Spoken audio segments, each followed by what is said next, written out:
All right.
All right.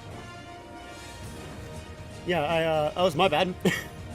I had the music going in my headset, but forgot to make it unmuted on OBS, and then my mic was muted as well. So, yeah, my bad. I was also, of course, once again late to the stream, as usual. That's all right. We're here now, all before the game as well, so we're all good.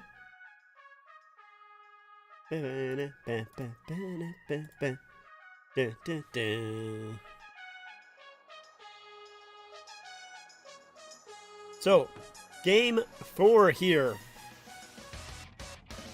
between the Toronto Maple Leafs and Tampa Bay Lightning.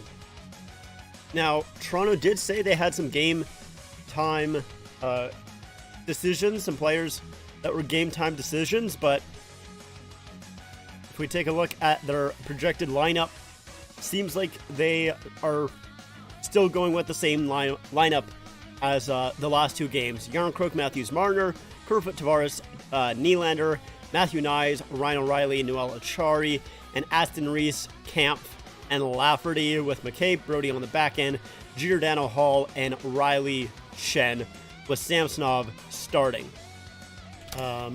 See if I can find Tampa's.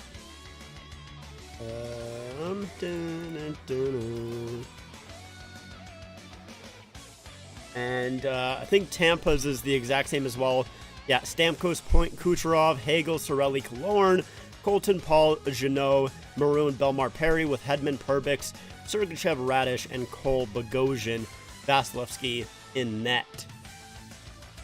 So, exact same lineups. Obviously, we weren't sure if Point was going to play. I was fairly certain he would, considering that he came back in the last game. And then, yeah, Sheldon Keefe, he just said there were some game time decisions. He never specified who it was. So there's some speculation on maybe if Wayne Simmons was coming into the lineup. Honestly, I'm kind of glad he's not. I like Wayne Train. I don't want to see him for the rest of this season for the Maple Leafs. I don't want to see him in the playoffs here. I just don't think he brings enough to the table in terms of offense or defense. He's just not fast enough anymore. And even, the checking and everything like that, it's not quite what it used to be. It's not quite there. So, yeah, I'm glad that we did not see him, at least so far in this game. We'll see if maybe he pops up in another game in the future. But yeah, I don't think we'll see him for the rest of the playoffs. But maybe I'm wrong. Who knows? We'll move that slightly over. Yeah, that maybe looks a little bit better. Maybe I can move slightly over as well. And I'm also going to do this. All right. They're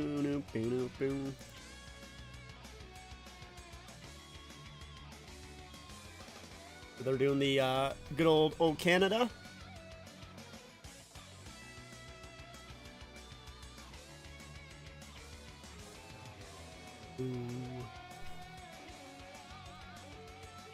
All of that, doing the good old national anthems. Hold on, let me check one thing. I don't know how I'm always so late. I'm always so late on my stream, so I don't get why, but just how it be sometimes, you know.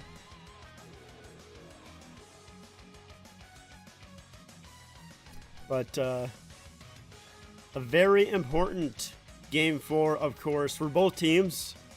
If the Leafs could go up 3-1, taking both games in Tampa, that would be massive, coming home with a 3-1 series lead. And on Tampa's side, obviously, going down 3-1 would not be good for them. So, two teams really wanting to win here. Actually, forgot to check the score of the Rangers Devils. I assume that's an intermission now?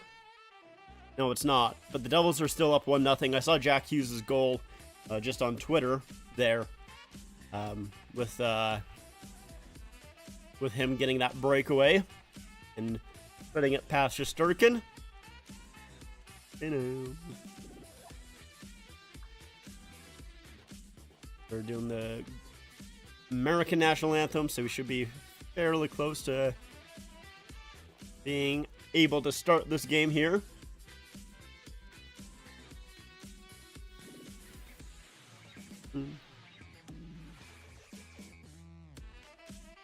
Move that over just a little bit. Yeah, it looks a little better. You're gonna turn this slightly up. There we go. I've been nervous all day for this game. I'm super nervous. I'm wearing my good old St. Pat's jersey with Austin Matthews, of course. I got my Austin Matthews socks on as well, so hoping for a big game out of him. Obviously, he did score last game, but the Leafs up 2-1. See if he can get another one tonight. As looks like the game is starting here, so we got to do this. Turn off our music, mute that audio so you guys can't hear it on my side. Vasilevsky, of course, versus Samsonov. And here we go. Tampa will win the opening draw. Morgan Rielly, make sure that they don't get it in too far there, and it comes up along the other side. Tampa will keep again. Here's Alex Killorn with a shot, stopped by Samsonov, and the puck comes out. Radish, and that gets blocked in front. Another one. 2 blocks by Morgan Rielly there. Hagel, down low for Cirelli. Anthony Cirelli, put it back to the point. It goes back down. Alex Killorn. Here's a shot. That gets blocked in front, and Mitch Marner will bring it out for a second, then go back in his own zone just to make sure that the Leafs could get those full changes there. McKay will dump it in. I want to make sure that my clock is right, and it sure is not. That's because I have the wrong clock up. That should be the right clock. A shot there gets blocked. Not sure who that was, but Matthew Knies will pick up the rebound there, and he'll dump it in. Matthew Knies gets knocked down by Hedman there. He's on the puck. All trying to battle for it, come away with it. And comes back to the point. Justin Hall will keep it in. Mark Giordano with the shot. Blockered away by Vasilevsky. This third line going to work here. And that pass up ahead. Giordano trying to body Jeannot off of it. That puck hit Ryan O'Reilly's skate, so there was no centering pass. Now the puck goes back. Nylander out there with Tavares and Kerfoot. But the puck goes back into Leaf zone, and a shot there is stopped, and it looks like it will be an offside call against the Lightning.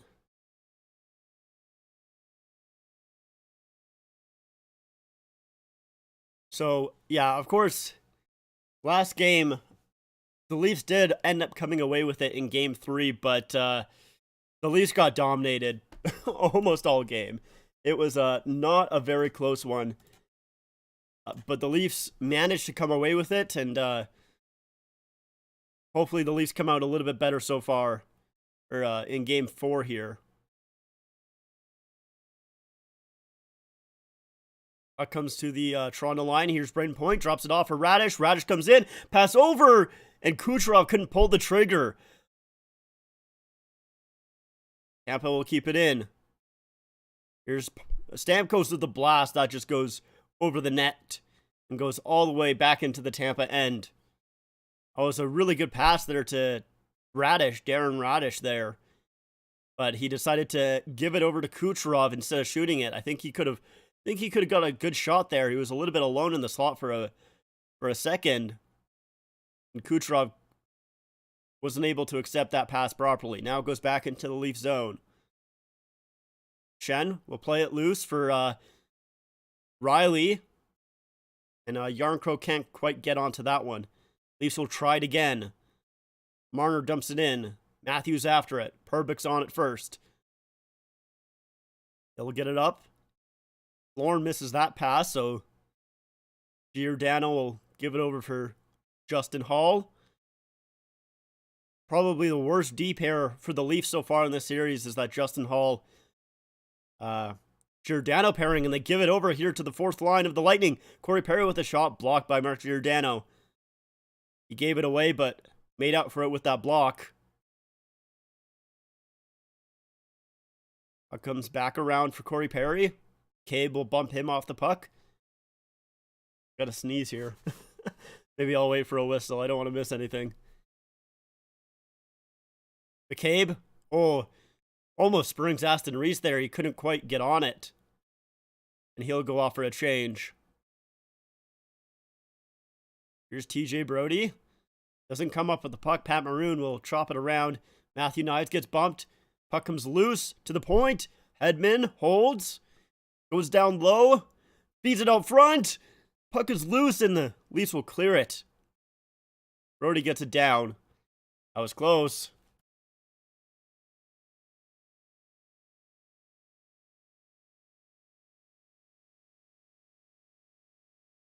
Sorry, I couldn't hold it any longer. Hall in the Leaf zone here. Hedman to Jeannot with the shot. And that goes wide. He was looking for a tip. Lightning couldn't connect there.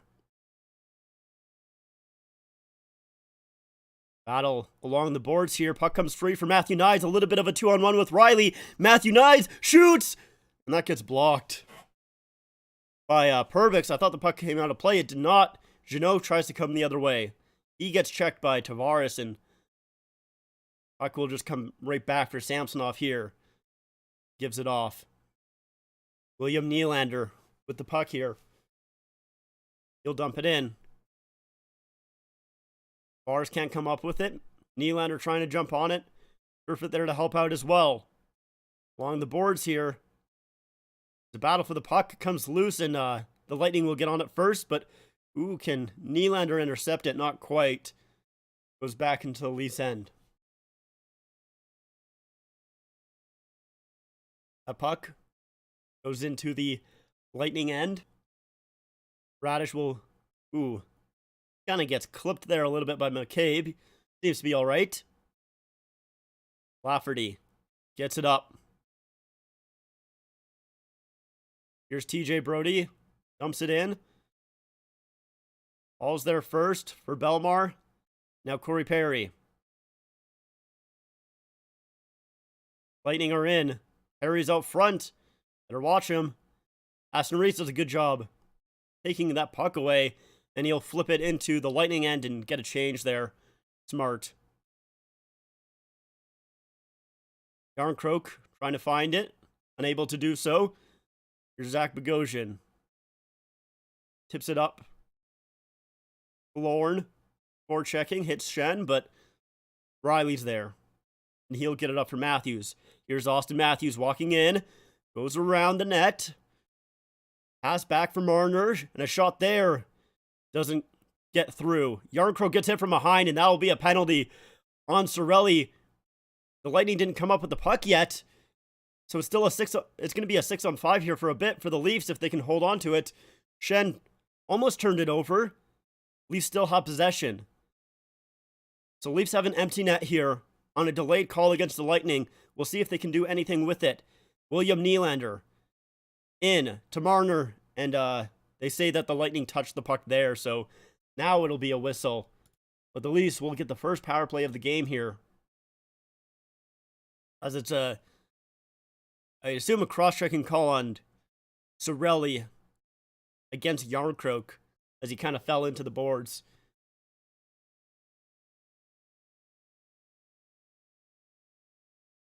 Leafs power play so far has been pretty good this series. We'll see if they can continue that pressure. Much needed, that first goal. Very, very important. Trying to think if the first goal... Yeah, the first goal has won... Well, the team that scored the first goal has won every single game this series, is maybe how I should phrase that. But a very important thing in this series so far. We'll see if the Leafs can get one here.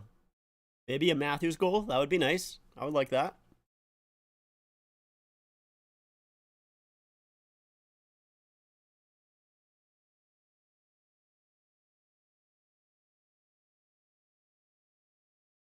We'll have to see.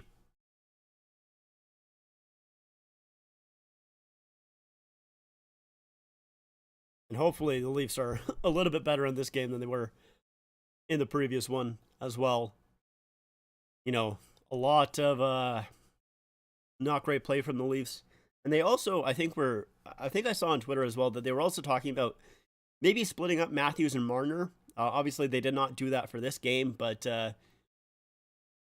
you know, I wouldn't be surprised to see that at some point in the series, and I don't think that's particularly a bad thing, even though I think that Yarncroke, Matthews, Marner line was pretty darn good in Game 3, even though, like, it was probably their best line in Game 3, even though I don't think the Leafs had a particular good game. And yeah, they're showing the power play percentage here.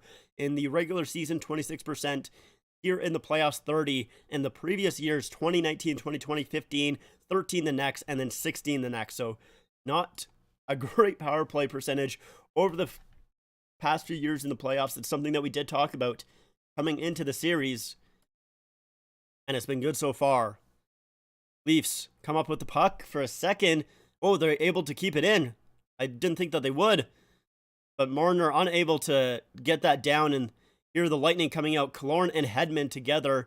Killorn will elect to just dump it in instead of trying to go for that shorthanded attempt. Now here's Mitch Marner coming up. And he can't enter the zone here. That's denied once again by the Lightning. So Leafs will try it again. Hey, Nick, how's it going?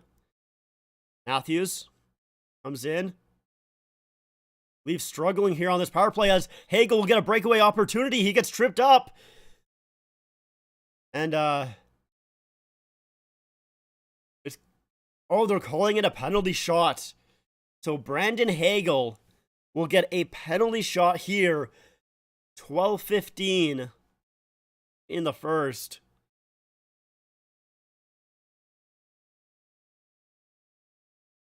Just a not a great power play here for the Leafs, and they get caught. Riley tried keeping the puck in, and he missed it. And yeah, Riley trips up Hagel as he had a breakaway. See what Hagel can do here against Ilya Samsonov. Hagel comes in, straight on, shoots, stopped by Samsonov. Let's go. Huge stop by Ilya Samsonov. Oh, Riley, I didn't even realize he has a bruise right underneath his eye. That must have happened last game. And that left pad save by Ilya Samsonov. Huge for the Leafs. And honestly, I think I would have... I didn't want to say this before the penalty shot came through, but I almost prefer the penalty shot here for the Leafs because it means it's not 4-4 that then turns into a power play for the Lightning.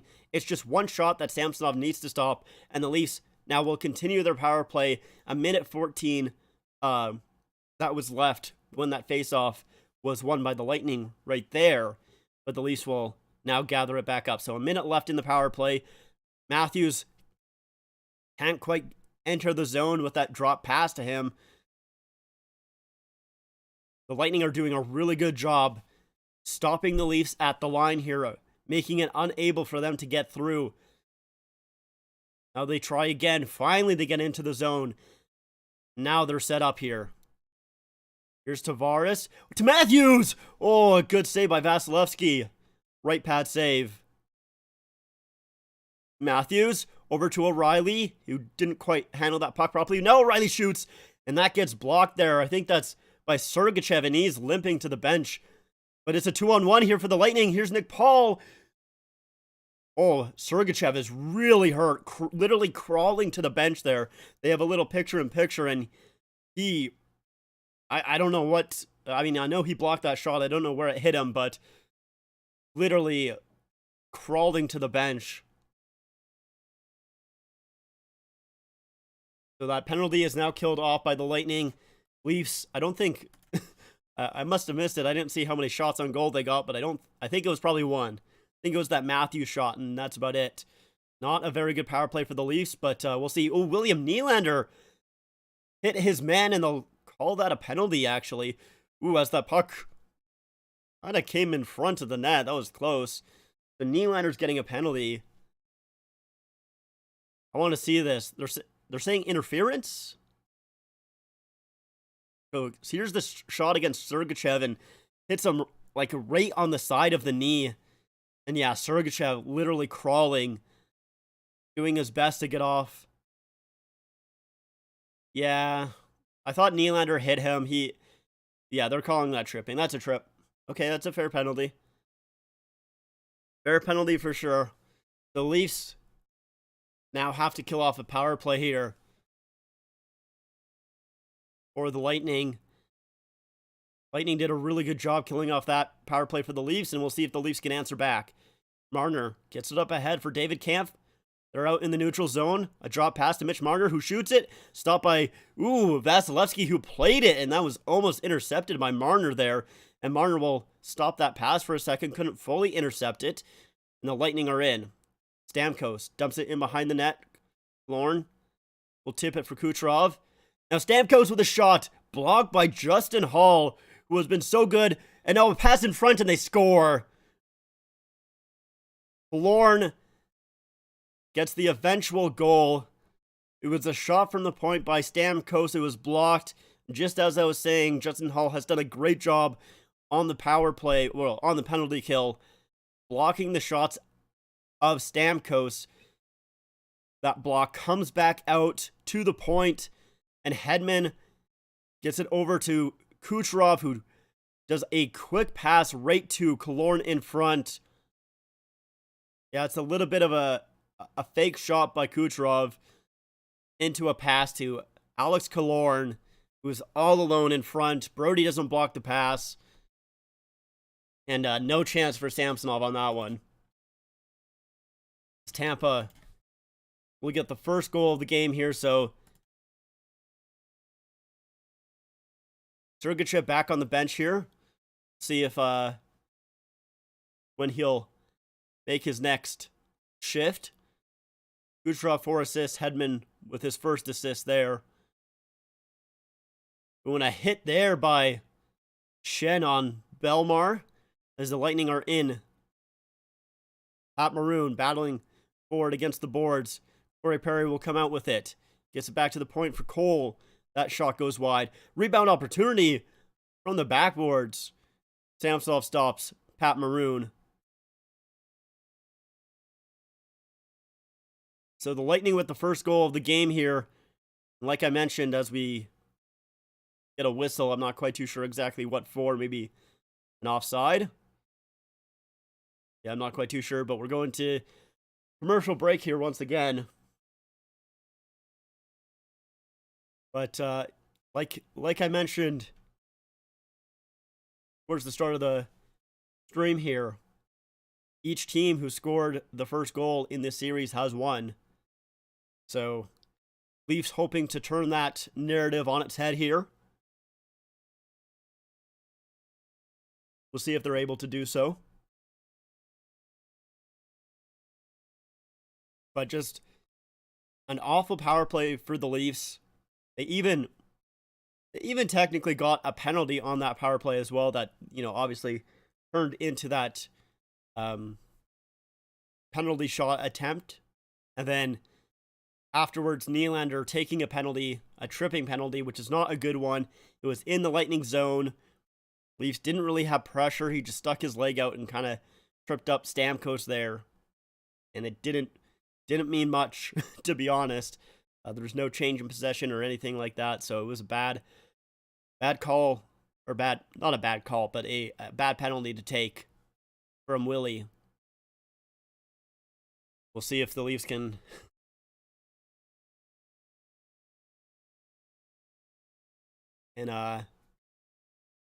pick up the pace a little bit here. I wouldn't say they've had too many chances. It's only halfway through the first, but still, with the way that last game went, you want to get a little bit more chances than the Leafs have so far. That's for sure. So we'll see if the Leafs can turn this around here. And there's Nylander.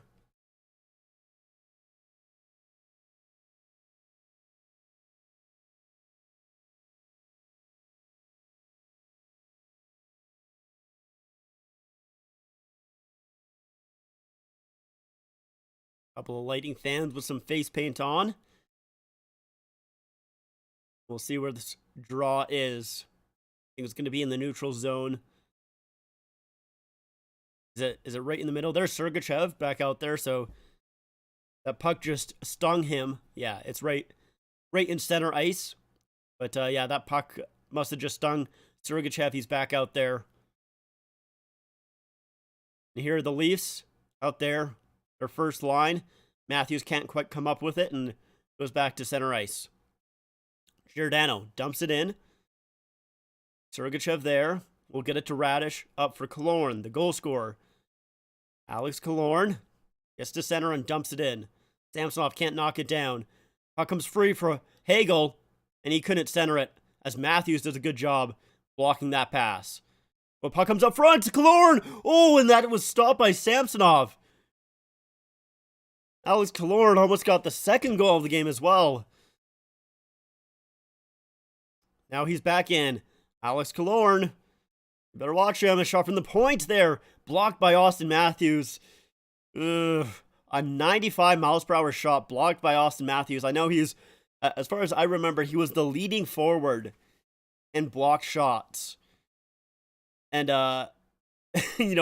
you kind of like to see that from a guy like Austin Matthews. If your star players are doing it, then maybe that kind of goes throughout the lineup as well. But as that play will be offside. But when you have a guy like Austin Matthews, I don't know. Maybe I'd prefer him leading in hits than leading in block shots.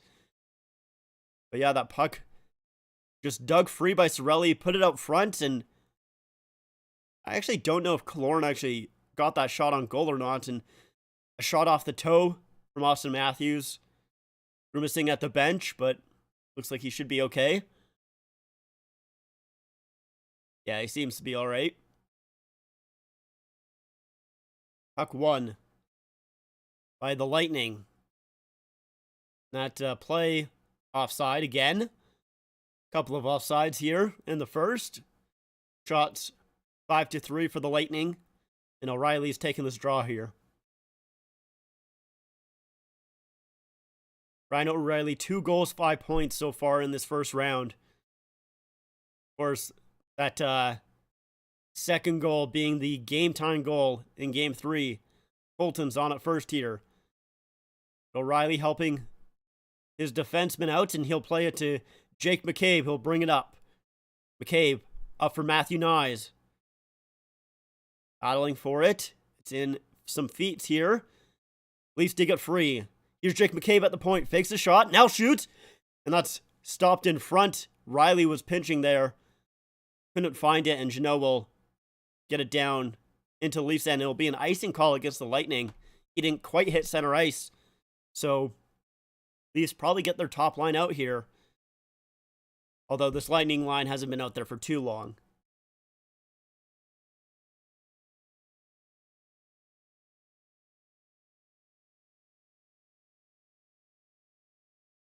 And Riley with that black eye there.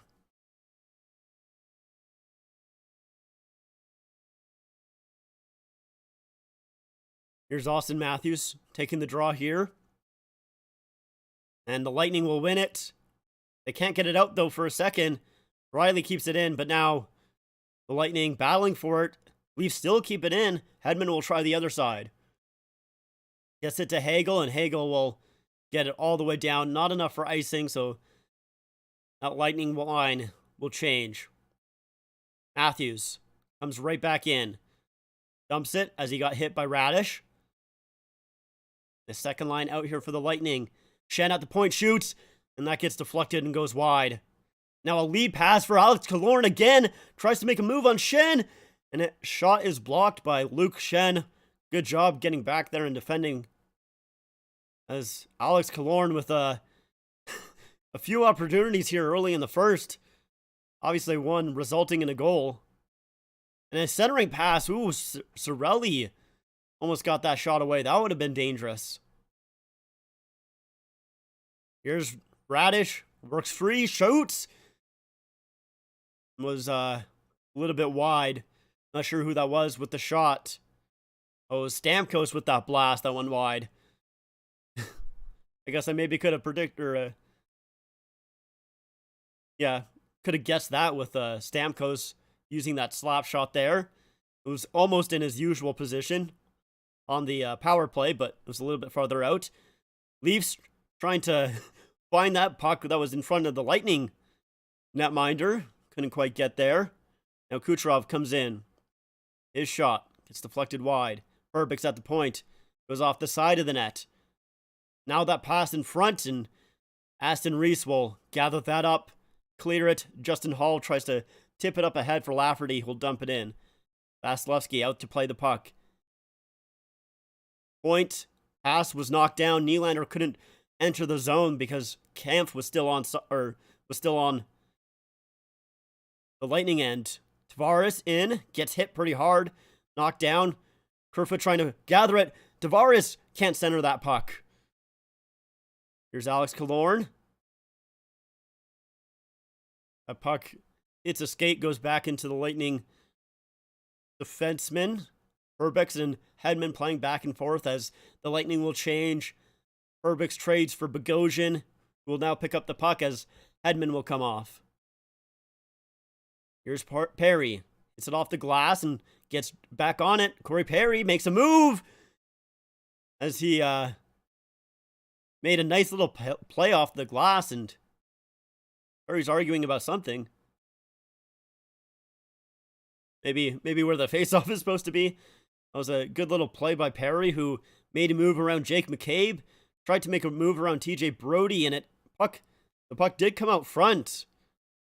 But Samsonov was there, and Perry, I think, knocked off the net. At least that's what they're saying, so I think that's why the puck is coming outside of the Leafs' end and not inside.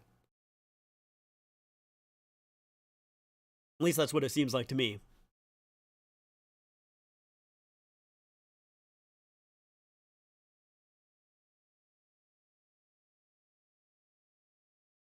Hold on one moment. I saw that someone commented on my TikTok, and I recognized their name. They were, I don't know, having some kind of argument with another guy that was in the comments, and it got out of hand, so I wanted to make sure that I deleted all of that. Please stop commenting. I do not care. No one cares. Jeez, man. There you go. I had to clean it all up. Hopefully they stop replying to each other. Hopefully they realize that the reason I'm deleting their comments is because I don't want that stuff in my comment section.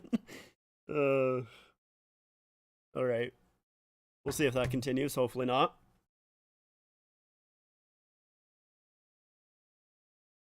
Not sure how they. Yeah, I don't know what's going on. They obviously knew each other. I don't know how they both found my TikTok, but they did. Whatever. I do find it very funny that it's a little bit unfortunate, but the TikTok that both did well on my YouTube Shorts and on my TikTok was the one where I completely got the goal call wrong and I screamed John Tavares instead of Ryan O'Reilly. But whatever, it is what it is. I would have preferred the one that, where Morgan Riley actually won the game. Last 18 games when leading the series, the Leafs have one win, opponents 17, goals, opponents 4, Leafs 2.33, that's goals per game. In the power play, 14.7 for the Leafs, 26.2. So, just all stats against the Leafs when they're leading a series is bad. All stats. So, a very important game here for the Leafs. Faceoff did come out, which is why Corey Perry was arguing, and the Lightning will win the draw anyways and dump it right back into the Leaf zone. Ooh, that puck takes a weird bounce, goes right to Stamkos, in for Kucherov. Kucherov over, and Sergachev tried jumping up there. Puck hopped over his stick. He would have had a little bit of a lane there. Here's Point. That goes wide. Back for Kucherov with a shot. Knocked away. Leafs trying to come up with it here as they'll finally flip it out, but it'll be an icing call against the Leafs. Leafs been out here for a little bit. This is another first period here for the Leafs that, they looked a little bit better, I would say, in the first period last game. I thought they, for most of it, they were pretty good. Although the later half of it, not as well. And the Tampa Lightning will win that draw again. Puck comes to the side of the net. Samsonov will sweep it away. Matthew Knies now has it. Gives it to O'Reilly.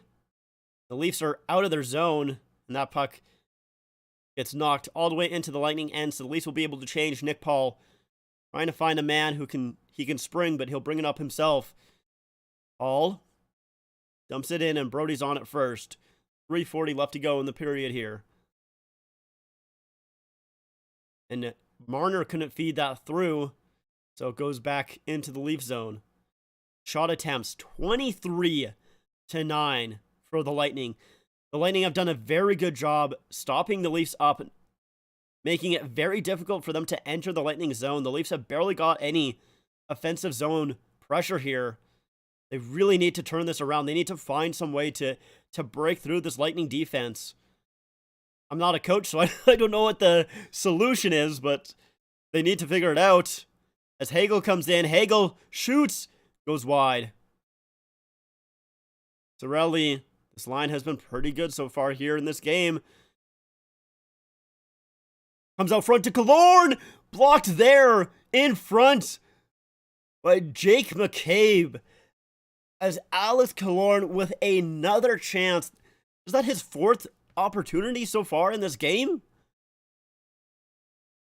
Let's take a look here as that puck comes out front. It's another good play by Cirelli and Hagel. Oh, maybe Samsonov got that. I thought it was blocked by McCabe. Cirelli feeds it in front. Oh yeah, it's a save right into the upper chest of Samsonov. I thought McCabe blocked it, but as McCabe went down,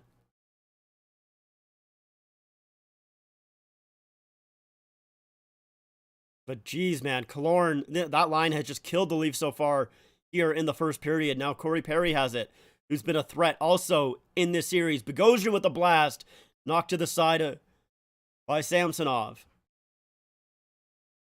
Aston Reese racing onto the puck here. And that puck does end up on a Leaf stick finally, and they'll break out. Lafferty will dump it in. as they chase after it. That's one thing the Lightning have done pretty well in this series, is make the Leafs go after it. Here's Camp, comes out front, stopped by Vasilevsky in that rebound. I didn't think that there was a rebound, which is why it maybe kind of stumbled my words there, as Perry gets hit fairly hard. I thought Samsonov got, or why am I saying Samsonov? Vasilevsky got his glove on it. He did not. Or if he did, he didn't cover it. Leafs dump it back in again. And here's Tampa with it now. That first line back out there. Tavares will stop that, but it comes free for Braden Point. He kind of gets intercepted by a stick. Kucherov over, shot, scores. Sergachev with the goal. As Tampa will go up 2-0. Minute 33 left here to go in the first, and the Leafs have not looked good.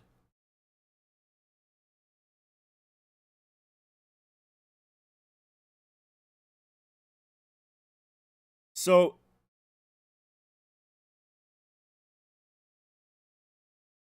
Vasilevsky plays the puck here.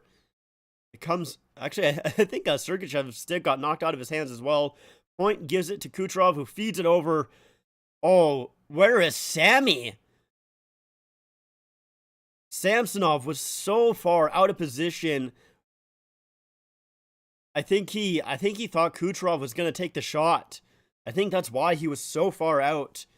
And that made it so difficult for him to get over. He was not quick enough, as Sergachev had a lot of time with a wide open net. He almost got back, but wasn't able to do so. I want to see that from a different angle. I didn't realize how out of position Samsonov was. Now a wraparound opportunity. That was denied. Nyes gets hit hard by Perbix. He'll jump right back up. Jeannot in. Leafs need to make sure that they don't allow another goal here, as they're scrambling. A shot there, stopped by Samsonov, and he'll cover. Jesus, man. Yeah, Sergachev broke his stick and came up the ice looking for a stick. The equipment manager gave him one, and Sergachev just bides his time, waiting, and then finally got it and scored. 96th career playoff game since 2018 is Sergachev, most among NHL D-men. I mean, that's what'll happen when you go to 3 Stanley Cup Finals in a row, and you're one of the more healthy D-men for the Lightning. Here's Mitch Marner. His pass gets intercepted, and Matthews can't come up with it. That puck gets dumped back out to Marner. He's battling for it against Killorn. Matthews gets hit along the boards by Hagel. Puck comes free for Justin Hall. He'll dump it in. And that goes off of the glass and out of play, it looks like. 32.1 seconds left to go in the first. Leafs 1-5 in Game 4 since 2013.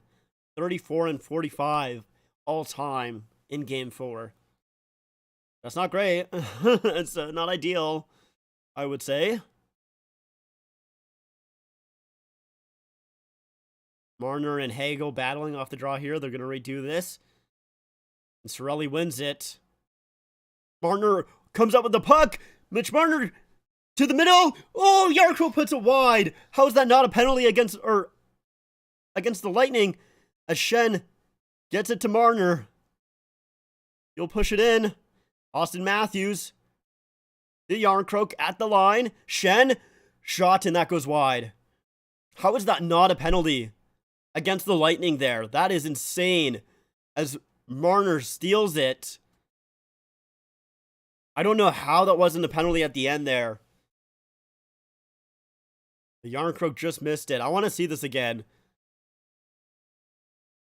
So it was a one draw. Marner gets tripped up there. I understand the penalty there, or no penalty there. But then Sergachev gets his stick right into the feet of Marner after he picked it up. And no call there either. Leafs still almost come up with a goal, but That'll do it. Mediocre first for the Leafs. I would say it's a lot less than mediocre. That was not a good penalty, or not a good first period for the Leafs. That was really bad, actually. The Leafs got. I would love to see the ozone time for the Leafs in that period. Do they have that on NHL.com? I'm not sure if they do or not. Let's see. Kind of doubt it, to be honest. Looking for it.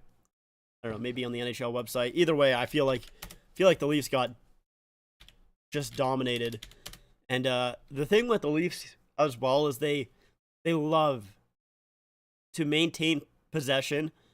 One huge difference in between Sheldon Keefe and Mike Babcock is the possession game that the Leafs play. You know, they hate dumping it in. They hate, you know, especially off of a change. Like one huge thing is that, you know, like most teams, if you want to make a change, a lot of the time they'll hit the red line and then they'll dump it in, go off for a change. That's what most teams do. The Leafs, however, they don't like to do that, at least not very often. They like to, you know, either just they'll have their wingers circle back into their own zone, or they'll make sure they get it back to a D-man just to make sure that they maintain possession, and then they're able to go up into the offensive zone with numbers, with pressure. But Tampa has done a really good job making sure that the Leafs can't do that. You know, they're making it so the Leafs do need to dump it in to either get that pressure or to get that line change, or, you know, whatever it may be. And the Lightning have done a very good job on faceoffs as well. Looks like here, yeah, 69%, which is not very nice for the Leafs. But Tampa has won 69% of the draws. And I feel like I want to see top faceoff teams. Yeah, NHL. Let's see if we can...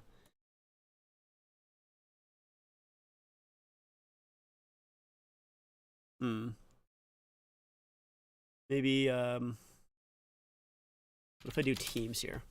I'm trying to look up top faceoff teams in the NHL, because I feel like, I mean, I could be wrong, but I feel like the Leafs were pretty high up there this season. Let's take a look here. Soft win percentage.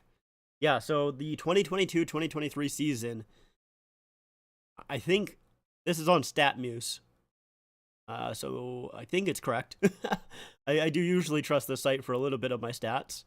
I usually don't use them super often, but I'll use them every now and again. But the Leafs are 4th in the NHL with 53.1.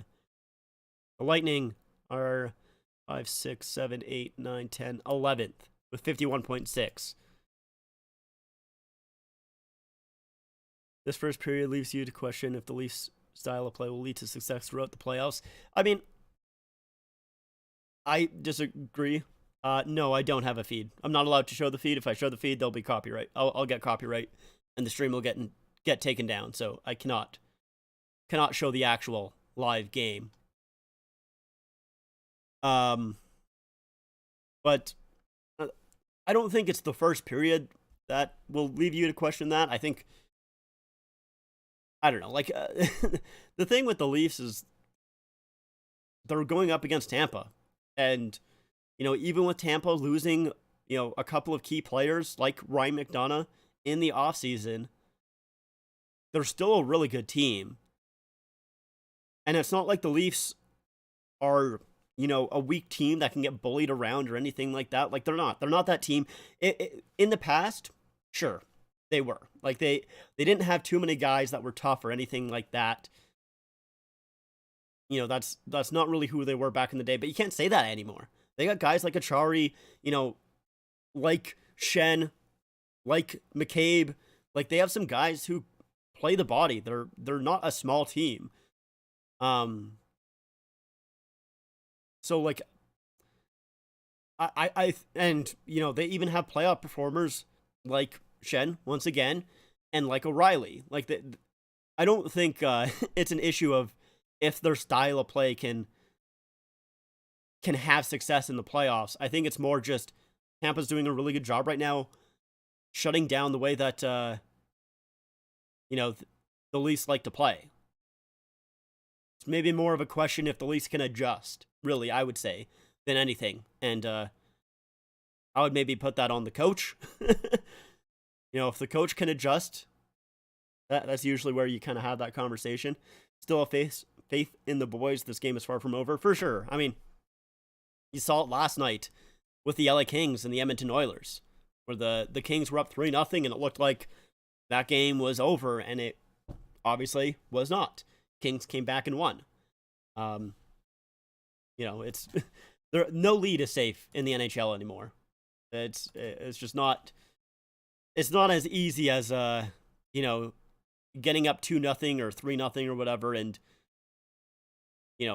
holding on to it. It's a lot different. Yeah, I think they're showing on the broadcast here just a couple of plays where the Lightning are stopping the Leafs at the line, doing a really good job just closing in on the Leafs. Especially here on the power play is what they're showing in particular. They're just clogging up the middle, clogging up that blue line, giving the guys, a couple of options to go. And when the Leafs take one option, they just close in on it. So we'll see if the Leafs can adjust to that. Hopefully they can. It's one thing that kind of happened in last game as well, but so far in the first, I feel like the Lightning have really, really just shut down that Leafs offense. We'll see if the Leafs can recover from that. But that being said, let's take a look. Let's go watch the Devils Rangers game. In the meantime, why not? It looks like the Rangers are on the power play. Devils up 1-0. Let's see if we can block there, and we'll. There we go. Get that up there as well.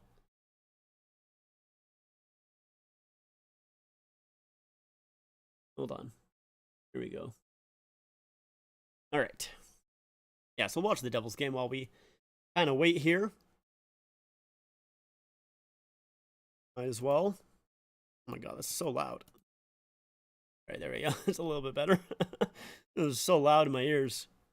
So the Devils are just holding the puck against the draw, or against the boards. They're trying to kill off their penalty. And the Devils will finally clear it. Shesterkin with a long pass. Trying to catch the Devils and maybe on a change. Panarin. Shot was blockered away. The Devils will clear it once again. I do kind of want the Devils to win this series, or win this game, I should say. That would be such an interesting storyline if the Devils do end up winning this game. Because, going into the series, everyone, myself included, thought it would be super close. I think most people thought that the Rangers would be the team that came out on top, but a lot of people thought it would go 7 games, 6-7 games, something like that. I was one of the people who thought that the Rangers would win in 7, and obviously that's still a possibility. But after the first 2 games where the Rangers won in New Jersey, both games, it was like, man, is this series going to be something different than that? And a break here for Haula. He comes in, stopped. Shesterkin got the glove on that as the power play comes to the end for the Rangers there. But yeah, after the first 2 games, and it was 5-1 in both games. I haven't watched too much of the actual series because I've been watching the Leafs game. But when you win game 1 and 2 5-1, it's fairly dominant. So I thought, man, that would be pretty crazy if the Rangers just swept this. But obviously, last game the Devils winning in overtime. Was it 2-1 or 3-2? Something like that. Now, so far, the Devils lead with 6:42 left to go in the second. Random question. I've watched your videos for a while now. Love them. Thank you. Appreciate that. Anyways, if you could have your own team, what color combo would you use? Ooh, that's a good question. I could have my own team, what color combo would I use? I definitely would have cream in there in some sort of way. I just love the color cream. I think it is so nice. I want some teams to use that, like specifically with the Blue Jackets in particular. Um, I'm not a huge fan of their current jerseys. I would love if they went to the Cannon as a full-time home jersey and then made a cream color away jersey for that. I think that would be so cool. I'm not quite too sure if the NHL, maybe they probably have a say in that, where maybe teams aren't allowed to use, cream as as the main color of their away jerseys. So maybe I would have to save that for an alternate jersey, but I would definitely implement cream in some way. I would probably like to use blue, because blue is like one of my favorite colors. Obviously, the Maple Leafs obviously leading a lot to that reason.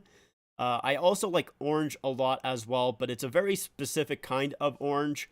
I don't like the Edmonton Oilers. I guess it would have been their old home jersey, the one that they used previously. I didn't like that type of orange. I don't like the orange that the Flyers are using right now, but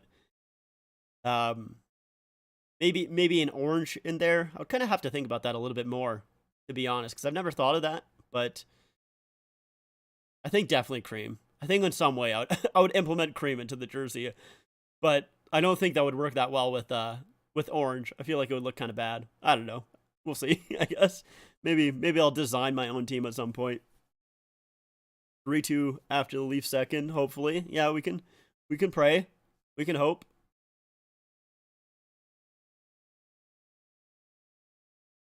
Definitely would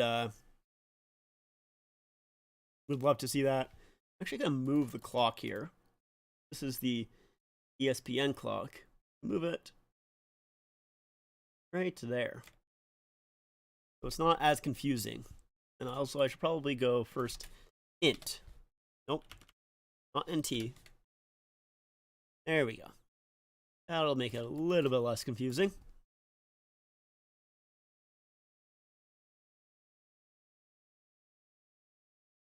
But yeah, I haven't really like screwed around with making my own team or anything like that, because first of all, I'm awful at graphic design and all of that. I mean, pass in front, and the Rangers couldn't capitalize on that. That was just a shot that went wide. Sure, you can tell by my scoreboard and everything like that. My whole graphic design isn't very isn't very great. I would love to improve it. The only reason that I love my that I like my style and my profile picture as well, that all came from BW Hockey. He ended up making that for me a little while ago, actually, and I was like, damn. I was like, that's actually really sweet. So that's kind of the whole reason that I have this kind of cream color vibe to the stream here, because yeah, it definitely would not look as good, I think, if he didn't make that profile picture for me. Because yeah, if he didn't make that for me, I would probably still have my old profile picture, which was literally just a picture of my jersey rack, and that's about it. So it's nothing too special there. So I'm glad that he did make that for me. I was very, very appreciative of that. But yeah, I definitely would like to improve on my graphic design for sure. But yeah, so that's one reason why I haven't really thought about having my own team or anything like that. But also, I haven't played I think in the new NHL games you can make your own team, but I haven't played an NHL game since I think it was 2010. That's the newest one that I played. I remember in Game 6 last year, the Leafs were also down 2-0 in the second and came back to score 3. However, we don't talk about what happened in the third and overtime. Yeah. Yeah, I mean, yeah, for sure. The Leafs can definitely come back for sure. It's not a matter of, this game is over or anything like that. I definitely think they can easily come back. It's only 2 goals. I mean, we saw literally last game as well. The Leafs, well, not last game, sorry. I guess it would have been game 1, where the Leafs were down 3-0 after the first, so it's a little bit different, and then score 2 goals. Now, we can also not talk about what happened after they scored the 2 goals, but still, they can very easily score 2 goals in a period. It was more of a hypothetical versus are you good at graphic design? That's fair. Understandable. But yeah, I would like to think about that more. Definitely, I like that question. It's definitely an interesting one. Definitely one that, I don't know. I think it could be fun to try and make one, though. I've also never tried making my own jersey as well. I mean, of course, you have Neil from Post Post. He does a whole bunch of jersey concept series on his channel, and well, not he does it, but he takes a look at them, and then obviously with Brendan from BW Hockey, he makes a couple of his own, jersey concepts, and definitely something that I've thought that I would like. Every time that I look at those kind of concepts, I was like I would like to make one. I'm just not very good, and I don't know if I would make one that would actually look nice either. Leafs need this next period. Third period is not an option. 100%, definitely. They need to. They can maybe bunker down in the third if they have to, but yeah, if they go into the third down 2 goals, that's tough. It's a tough one to come back from, especially when you have a team like the Lightning. I think we should be starting our second period here pretty quickly. Take this clock away. Yeah, in this Devils Rangers game, it looks like they're making some glass repairs. That game is kind of stalled a little bit, halted up. Later on tonight, we got the Golden Knights and Jets, and the Avalanche and Kraken. Yeah, it looks like we are getting ready for our second period here. We'll make that change. One moment.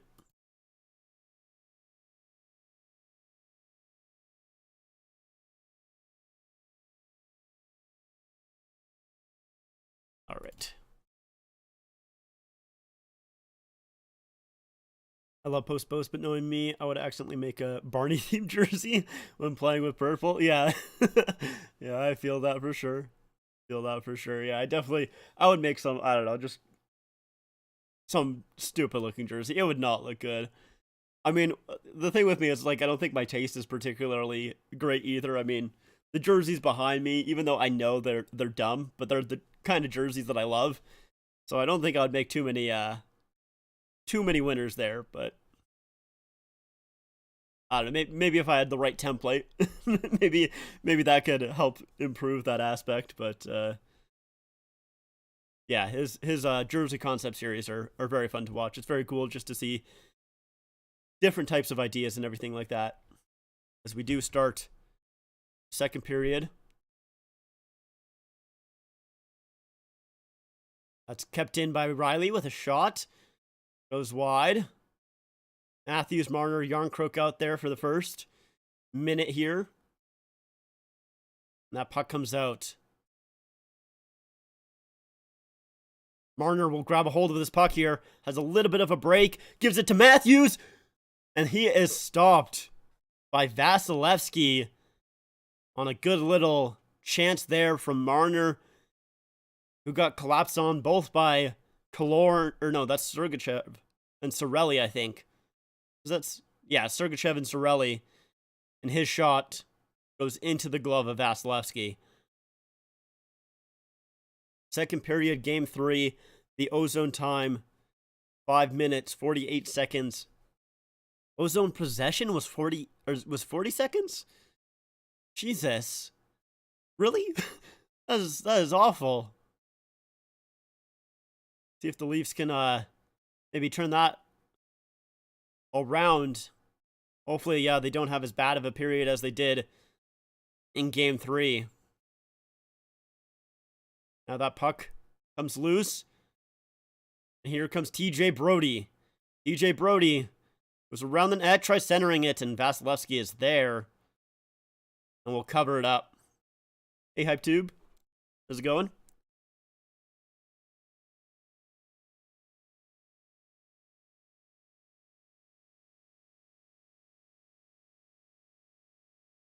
Most of my favorite jerseys are usually the oddball ones. Yeah.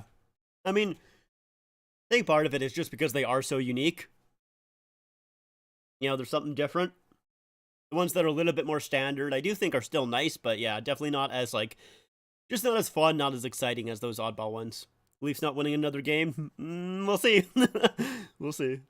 I sure hope that they win, another one and maybe one after that as well. Matthews can't hold in that puck. It comes back out, but a lead pass there by Brody, and Marner couldn't find Yarncroke, so that gets gobbled up there by Radish. Sergachev back to Radish. Sergachev's in, has a lot of space there. Puck's around Brody, and he'll put it on the other side to Hagel. Back at the point. Back in for Hagel, who centers it, and just missed Nick Paul, I think that was. Here's Matthews to Yarncroke, and a shot goes wide. Rebound off the backboards, and Matthews couldn't jump on that. Yarncroke battling for it. Comes up with the puck. Gets back for Giordano, who shoots wide. That centering pass missed everyone. Now it's free for the Leafs. Here's Lafferty. Drops it off for Gio. Now Justin Hall holds on to the puck. Shoots. And was knocked away by Vasilevsky. Kind of looked a little bit of a strange save. Aston Reese fans on that shot. He'll get it back. Now Giordano over for Justin Hall. Good fourth line shift here.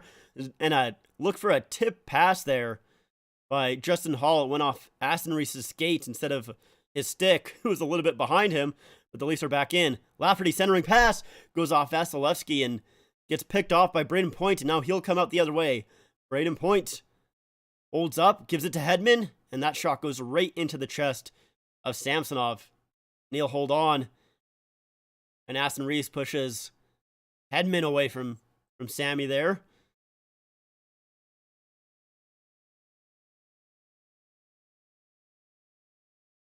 Ooh, Justin Hall was going for a change there, and at the last second saw that Point was rushing in. Decided to to get back. Probably the good idea. As Point maybe can't win that 2-on-1 with Hall and Riley, but probably could beat Riley. So a good non-change from Hall there, as John Tavares will take the draw against Pierre-Edouard Bellemare. Tavares can't quite win that draw, and a centering pass, goes off Samsonov and was loose there for a second. Matthew Nyes picks it up and brings it to the corner where there's a battle. Harry with Bellemare. Maroon's there as well, and puck comes loose. A shot there goes off the sideboards. Perry will pick it up. Here's Bellemare. This fourth line has just been so good for the Lightning. And Marner will finally pick it up and lift it high into the air. Couldn't find Tavares as Matthews is out there. Marner is out there with Nyes and Tavares. So a little bit of a change up here, maybe. Here is Morgan Riley. He'll dump it in. Vasilevsky out to play it. He's waiting to see who he can pass it to, and he'll just wrap it around the boards all the way up ahead. Matthews will pick it off, but it's all the way in his own zone, so it doesn't really matter too much. Now that pass off the boards. This is the intended target, so the Lightning will pick it up, but only for a brief second as Nylander will dump it right back in. Yarncroke was offside, so he couldn't touch it. And the Lightning defenseman, Radish, will give it off to for Hedman, sorry. Don't know why I said Hall there. My player naming isn't really up to par today. Looks like I brought that Game 3 game time call into my play today as Matthews with a shot that goes wide. Matthews had a little bit of an opportunity there, and Matthews gets caught up with the referee, and so the Lightning will be able to break it out there. Referee helping out the Lightning a little bit right there. So Nylander was out there with Matthews and Yarncroke, so they have switched up that line a little bit here in the second, and I'm totally okay with that. I do think that Matthews, Marner, Yarncroke line was pretty good last game. Definitely probably one of the better lines as that puck is in behind the net. Leafs trying to battle for it. O'Reilly steals it and couldn't get the shot on goal. O'Reilly back to the point. Hall shoots, scores! Tipped in front, Noel Acciari again! And he puts the Leafs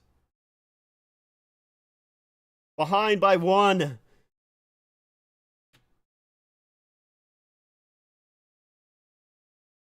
Noel Acciari again with another goal here in the series, and it's a good play by the Leafs, battling right behind the net. Kucherov comes out with the puck, and he just gets his stick lifted by O'Reilly. His shot misses, but he'll bring it back to the point, and Justin Hall with the shot gets through, and oh, what a tip by Acciari.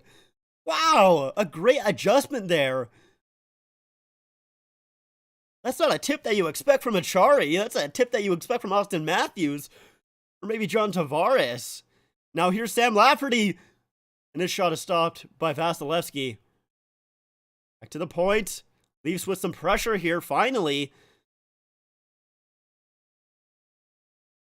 Now Nick Paul will gather it up. Feed it up ahead. And here's Pat Maroon. Pat Maroon tries to center it. And it gets deflected.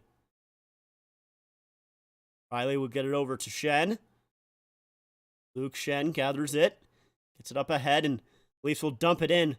Riley, ooh, he was looking for that puck for a second, but decides to go back, maybe make a change.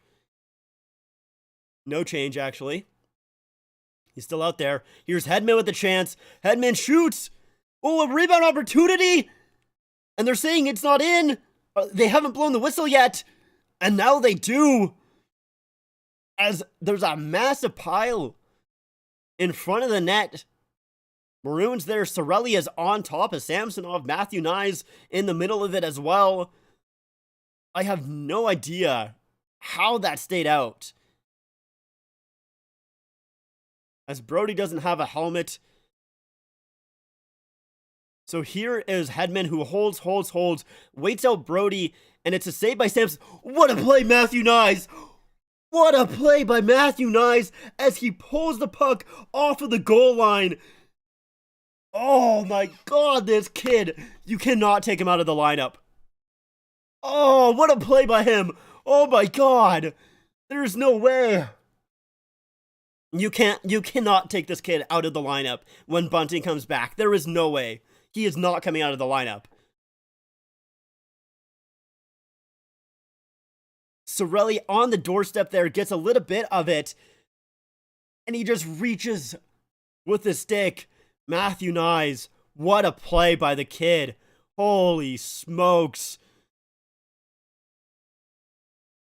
Now the Lightning still with the puck in the Leafs' end. Acciari knocks his man off the puck. Leafs will gather it here.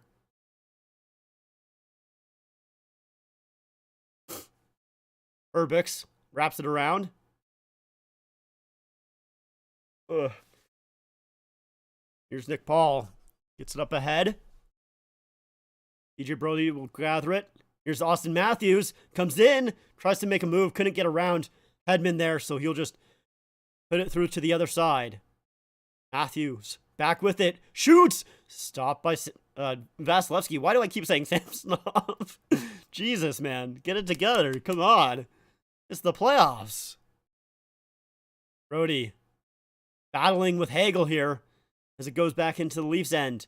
Hagel will come away with it. Hagel out front. Cirelli just misses as he was defended there. Hagel again holds on to it. Comes towards the center. Hagel still holds. Centering pass. Stopped by Samsonov. And some pushing and shoving there. He just got lucky? You mean Matthew Knies? I wouldn't say so. I think that was, I don't know if that was lucky. But I mean, either way, whether it's luck or not, did a pretty damn good job keeping the puck out of the net. Oh, it's so close too.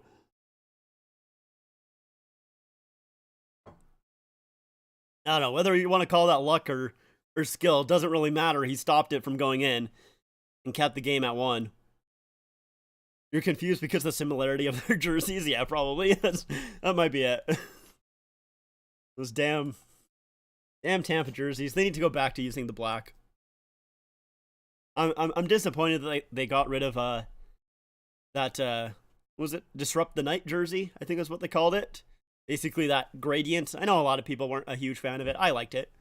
I think it was a decent looking jersey. But yeah, they need to they need to go back using black.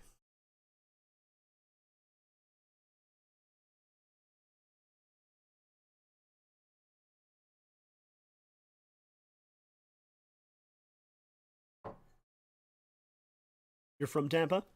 That's cool. Very, very cool. Yeah, if they like see here the thing is like I hate how much of a person of nostalgia I am. Is like just so much of the time it's like I do wish that the teams would go back to some of their older jerseys, like Tampa in particular with their black jersey, but at the same time it's like I also hate teams just using their older jerseys and not really changing them a whole lot. So I think for me, I mean, I kind of saw that a little bit with that Vancouver jersey when they, their new third jersey where they changed up the black skate a little bit. Where when it was first released, I was like, I don't know, like I don't think that I liked that jersey so much when it first came out, but as I kind of saw it more and more, I like their new third jersey, and I think it's a little bit better, honestly, than that previous skate jersey. Matthews got a lingering issue. He doesn't look like he's 100%. I mean, yeah, it's definitely possible. For sure. I mean, at the same time, though, like, I think the Lightning are doing everything in their power to shut him down as well, right?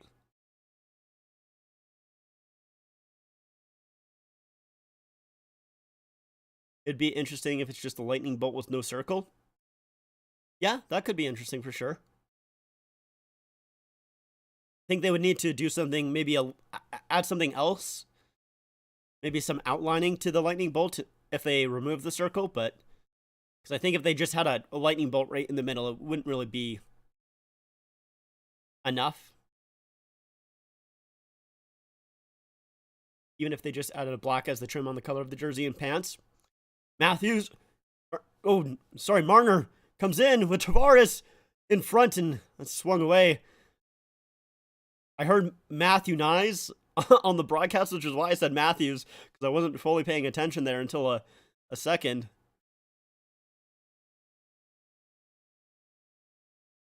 So yeah, we have Marner out there with Tavares now, and Marner. Here's Tavares. That puck goes up and out of play, and as Tavares kind of gets pushed and shoved by Hedman, he's pushing back a little bit, gets headlocked by Bogosian. Matthew Nyes trying to come in, help his captain there. It's this series. Leafs 145, Tampa 153. Oh, and I think they're taking off Hedman here. I think Hedman is the one that's getting pulled out here. Leafs power play? Yeah, looks like it. Yeah, Hedman is the one that's getting picked out here. As he's arguing the call. So turnover by Hedman. Matthew Nyes pokes it ahead for Marner. Tavares in. Swings it in front and gets knocked away by Vasilevsky. And then after the whistle here is Hedman pushing against McCabe. Bogosian headlocking him as well. And Hedman is the one that gets the box. So Hedman with the roughing. Guess I got to change my clock again. There we go. So this is a huge power play for the Leafs. Matthews, O'Reilly, Tavares, Marner, and Riley out there.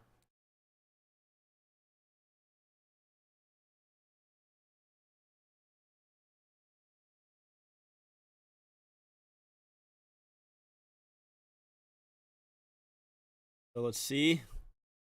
Puck is outside of the Lightning end. I think they only usually do that if O'Reilly O'Reilly was offside, didn't know that, and I think the whistle is gonna go, or the face-off is gonna go all the way back into the Leafs end, as it was a delayed offside. O'Reilly didn't realize. But Ian Cole's arguing, so I guess not. They're just calling it offside instead of delayed offside. So the Leafs, I assume the puck was outside of the zone because of a defenseman coming in. That's usually the case. But then here, I think the Leafs caught a little bit of a break. Is when it's a delayed call, a delayed offside like that, the puck should go all the way back into the Leaf zone. It did not. Austin Matthews gets a pucked off his stick. Here's Killorn coming in. Oh, and Morgan Rielly does a great job getting his stick. Now another turnover here by the Leafs. Jesus, man. Here's Killorn. Can't come away with the puck. So Killorn intercepted that pass from Matthews. And then Morgan Rielly comes back and just knocks the stick of Killorn. He managed to knock that puck off his stick without taking a penalty as well. And the Leafs still have issues getting in. But now they kind of get set up here finally. After a long time of not being able to get set up, but that pass goes all the way around, misses its intended target. So the Lightning are battling for it in the far corner. Matthews can't quite push it back to the point, and Cirelli will now come out with it, and he'll dump it in. Here's Giordano. Drops it off for Austin Matthews, who gives it for Nylander. William Nylander to Matthews. Gets it for Kerfoot. Kerfoot gets it back. Here's Mitch Marner on the far side. 13 seconds left to go in this power play. Mitch Marner turns, shoots. Oh, and it just went to the side. I think Vasilevsky made the stop. All keeps it in. Here's Nylander. Oh, and it gets deflected off Ian Cole there. A good opportunity there from the Leafs. As the Lightning kill off another power play. Let me quickly switch it up here. Samsonov plays it. Paul gets it up. Aston Reese can't dump it in. That fourth line out there once again against the top line for the Lightning. Urbix. Oh, I don't know how that's not icing. Samsonov comes out to play it. Stamkos there. Here's Kucherov with it. Kucherov back to the point. Over to Hedman. And that goes in! Deflected off of Steven Stamkos.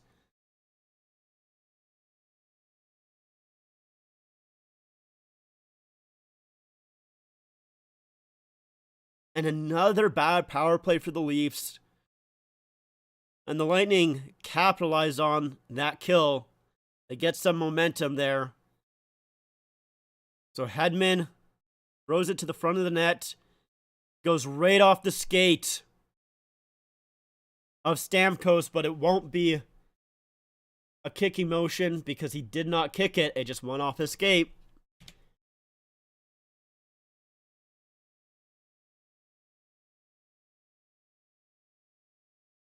So Kampf does kind of a good job, like, tying up Stamkos, but he doesn't move him, is the thing. He makes it so he can't get a stick on it, but it goes in off Stamkos anyways. Leafs need to figure out this power play here. It's been good through the first 3 games, but in this game 4 here, it's been god-awful. It has not been good whatsoever, and here's Tampa again with a shot. Stop there. That tipped up ahead. Trying to get tipped up ahead. Here's O'Reilly with it. And he plays it to a free wing. And, ooh. Kerfoot got hit pretty hard. Puck came out for a second. Comes right back in. Nick Paul with the shot. Stopped by Samsonov. Goes into the corner. McCabe has it. For a second, he's getting pressured. Now O'Reilly will push it loose here for Achari, who races onto it. Comes up with it. He dumps it in. Matthews jumping onto that puck. Falls down for a second. Gets right back up. Battling with Perbix. And Kucherov, Kucherov comes away with it. Now the Lightning, here they come. And a block shot there. Nylander with it. A lot of speed to Matthews. Matthews over. And a shot goes up and out of play as Matthews found Giordano, but couldn't get that to the net.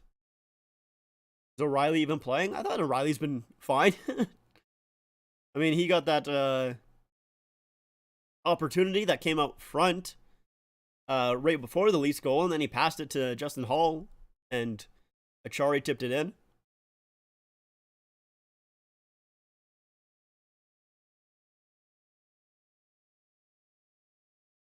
I think the Leafs have had a better second period so far, but doesn't really mean much because they're still down by 2. They just need to figure out how to break into the offensive zone here. I don't know what they need to do, but the Lightning are they're doing a really good job stopping them at their own line and forcing the Leafs to dump it in. And the Leafs don't do as well trying to get the puck off of a forecheck, off of a dump in. I don't think they're awful at it. You have a few players who do a really good job stealing the puck. Particularly, Matthews, Marner, Nylander are really good at, stick lifting the puck and stealing it away. But I just don't think that's their strong suit with dumping it in. I think they need to figure something out because it's not been great. Oh, I still have the Devils Rangers score up there. There we go. We'll put that away. I don't need that right now. We'll put that back up if in the third period, or well, I guess the third period for that Rangers Devils game.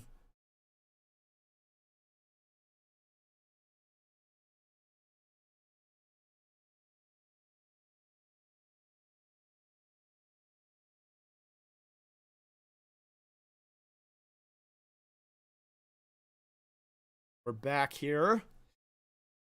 Showing off Hedman and Stamkos, who, of course, are together there for that third goal for the Lightning. Sergachev with that second goal for the Lightning. Here's Tavares taking the draw. Once again, the Leafs do eventually come up with it. Here's Matthew Knies in behind the net. Wraparound. Stopped. Luke Shen. A rebound. And the Leafs can't get it through. Good little chance there by the Leafs off of a face-off that I don't think the Leafs particularly won. Maybe a little bit of a winger win by Marner. Knies trying to get around Perbix here. Unable to do so, but Tavares comes in and helps him out. John Tavares in behind the net to Matthew Knies. Oh, and they're calling a penalty against John Tavares. Let's take a look here. I didn't see. I didn't see why Tavares got a penalty. So they're showing the play off the draw here. It comes to Matthew Knies, who goes around the net, stopped, and Luke Shen with the rebound, stopped by Vasilevsky, and Tavares couldn't quite jump on it fully. Now here's Matthew Knies and Tavares, who are battling for it. And yeah, it's Tavares' stick that comes up as he kind of gets hit there. So it's a high sticking call against the Leafs. Another Lightning power play.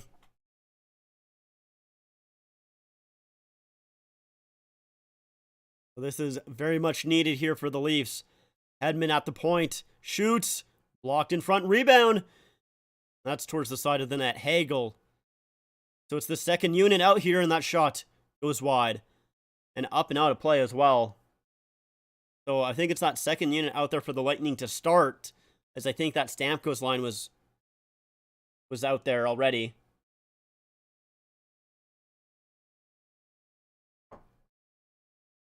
So Hedman with a quick little snapshot there almost. Missed the net. Wasn't quite a full slap shot, about halfway there. And I think that first unit is out there. Yeah, Stamkos out there against Kampf. Leafs win the draw, and they'll dump it all the way down. It's another thing the Leafs need to improve on here is their faceoffs.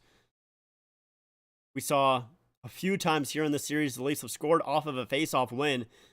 And obviously, just a few minutes ago, we saw another opportunity off of a faceoff, but Leafs haven't been that great. That puck just comes out as Kampf is trying to battle for it. Laning her back in. Paul can't clear it as he almost got it out. Sergachev on the far side to Kucherov. He tries to send it towards the middle. Knocked down by Ryan O'Reilly, and he'll get it out just out. As Sergachev almost held the line, but didn't quite do so. 1 minute left to go here in this power play for the Lightning. 5 minutes in the period. 5.5 minutes in the period.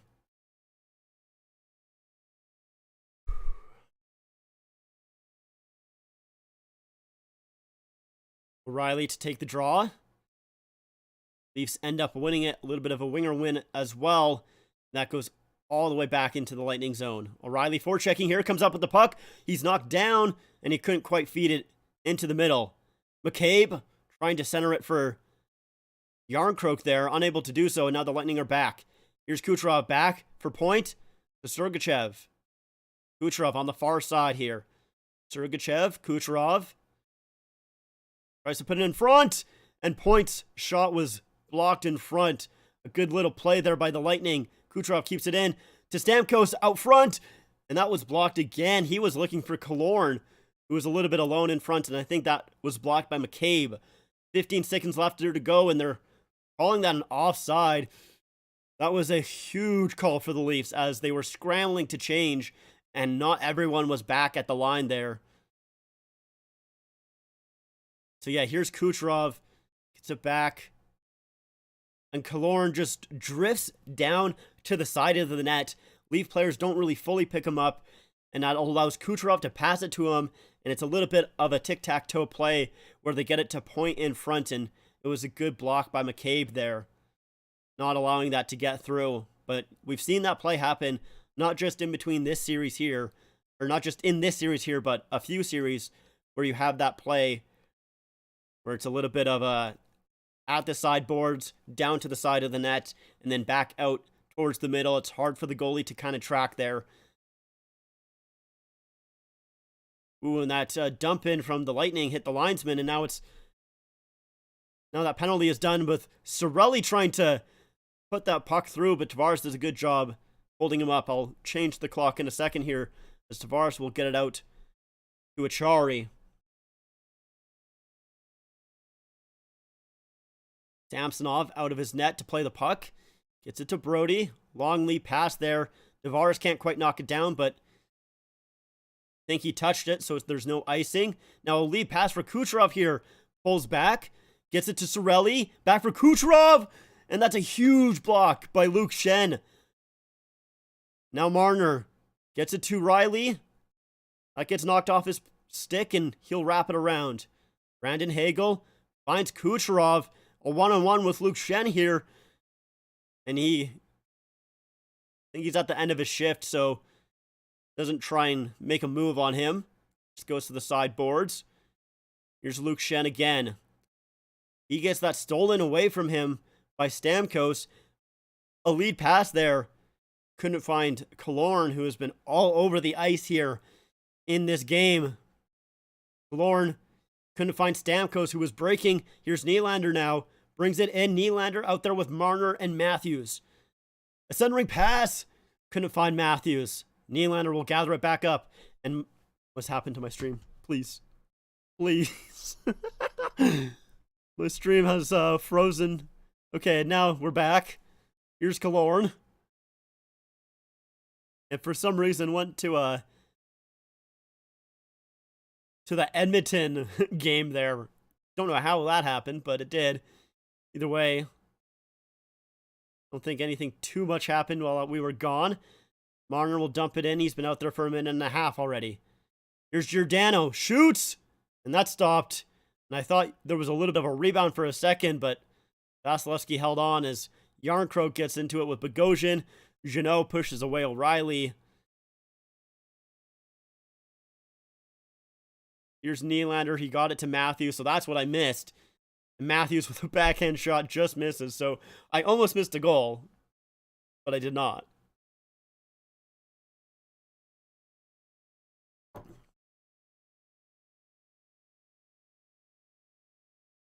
This is promising, though. You know, I know the Leafs are still down by 2, but they've at least had a promising period here. I think they've had their chances. It's not like they've gotten dominated. Honestly, I hope there's no more penalties in this game, to be completely honest, because the Leafs have not done anything on their power play, and the Lightning have had their chances and obviously already have a goal in the game as well. Hey, Rick, how's it going? So, yeah, it's unfortunate. It's all right. They can come back. They still got a chance here. But, yeah, they definitely have had a better second period here than the first. I really did not like their first period at all, but they've had some actually, ozone possession here in the second period, a lot more than the first, I would say. I don't quite have the stats here, but at least from my memory, it seems like they have. And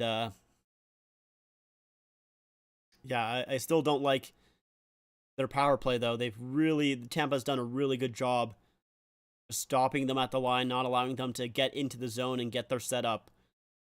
So maybe just don't have any more power plays. You're doing good. That's good to hear. Good to hear.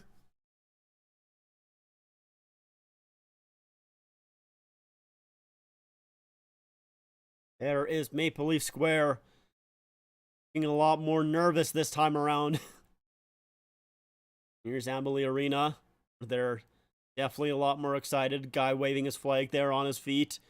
A lot of playoff towels there being waved in the stands. Tavares taking the draw against Stamkos. Leafs will win the draw. Here's Mitch Marner at the point. Holds on, shoots. That gets gloved down by Vasilevsky, and he'll hold on. So like I said, these faceoffs are really important for the Leafs. Very, very important. They really need to start, there's been quite a few times with this in the series here where the Leafs have struggled in the faceoff this series. 44-56 in favor of Tampa, and Tampa will win another one here. Marner will jump onto the puck, though, for a second, as Tavares forechecks. Tavares feeds it to Matthew Nyes, who couldn't quite handle that pass. It was a hot pass there by Tavares that comes back around on the other side. Hedman does a good job blocking out Marner so he can't get to it. And Hedman will get it back out to center. Leafs try and bring it back in, but Nick Paul comes the other way. Nick Paul wraps it around. Riley's there to stop it, but it goes right back for Paul. He tries it again. Nears point with a shot. Stop there. Another shot goes around. Tampa will keep it in. Here's Braden Point. He gets knocked down by Luke Shen. Now a lead pass there from Marner. Skips over his stick. It's going to be an icing call against the Leafs. We've been out there for a while. How's your day today? For me, I'm doing pretty good. It's good to hear. Yeah, mine's been okay. It's not bad. We'll see exactly. The way my day goes usually depends on how the Leafs do. So we'll see in about, 40 minutes or so how I'm doing. How my day was. And the Leafs will win that draw and they get it out, so they'll get some changes. But a lead pass here. Here's Killorn. Shoots. Scores! Fuck. Oh. Alex Killorn gets his second goal of the game on a lead pass to Brandon Hagel, drops it off for him. There's fans celebrating. Let's take a look here. So a lead pass by Sergachev right to Hagel, who drops it for Killorn and snipes it on Samsonov. It's a really good pass by Sergachev. And Paul, trying to battle with Hagel there, inadvertently screened Samsonov so he's not able to see it. And a 4-1 game. And another chance for Killorn, who has been all over. Doc, how are you getting dominated by Alex Killorn? Stop it. Jesus Christ, guys. Austin Matthews gets it to Nylander. A shot there. Stopped by Vasilevsky. And Matthews gets knocked down in front.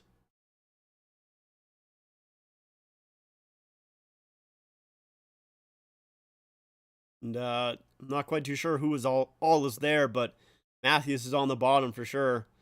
Z gets up there finally. And now I think they're calling someone else. It looks like Tampa is getting the penalty here again. Dude, I don't want a penalty, man. I don't want a power play. The Leafs have been trash on the power play. They've done better at 5-on-5, honestly. So Sergachev here. Yeah, just on a change, a lead pass to Hagel and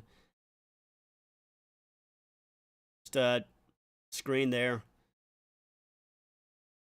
Oh, yeah, and Sergachev, I think, is the one that's going to go off as he punches Brody in the face. Oh, maybe a 4-on-4, they're saying? Yeah, it looks like 4-on-4 for the last 43 seconds. Brody and Sergachev both going off here.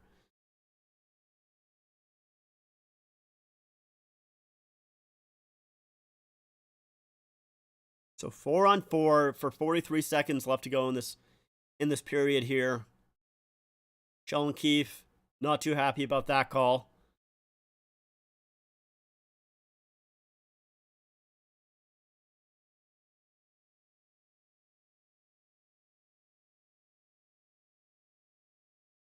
O'Reilly to take the draw here with Marner.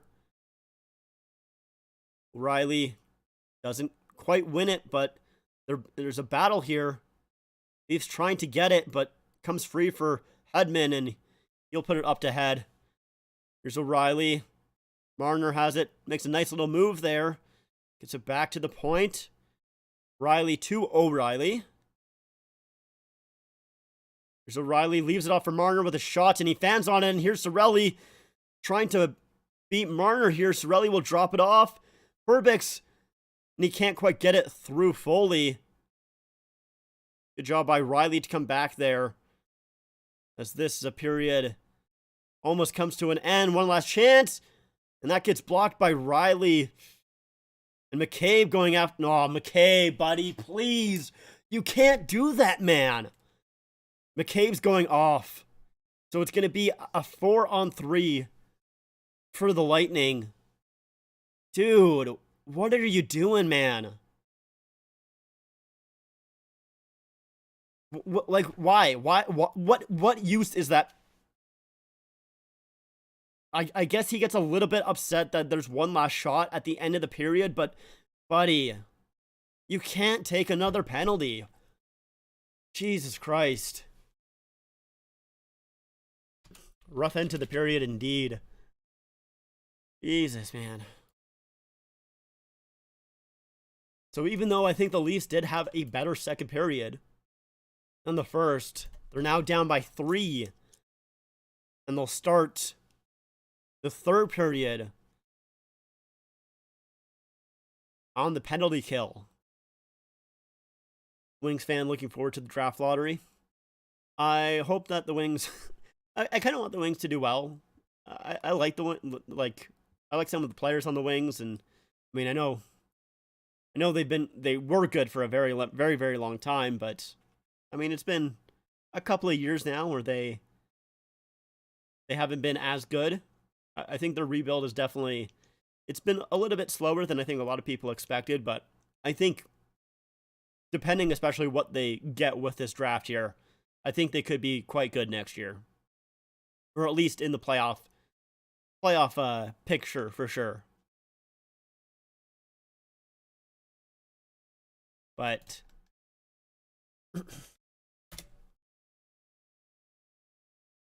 man, bro. I am not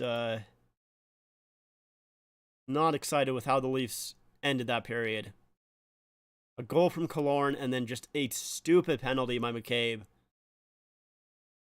It's not how you want to end your period there, especially when you're down 4-1. I thought overall they they were better. They were better in that second period, but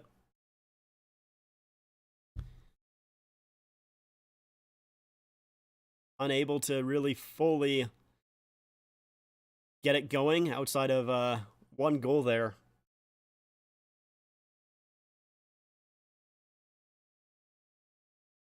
Although I will say this, I'm watching the put up the Devils Rangers score here. It's now 2-1 for the Devils. 2-1. Here we go. 9 minutes left to go in the third. But just unfortunate.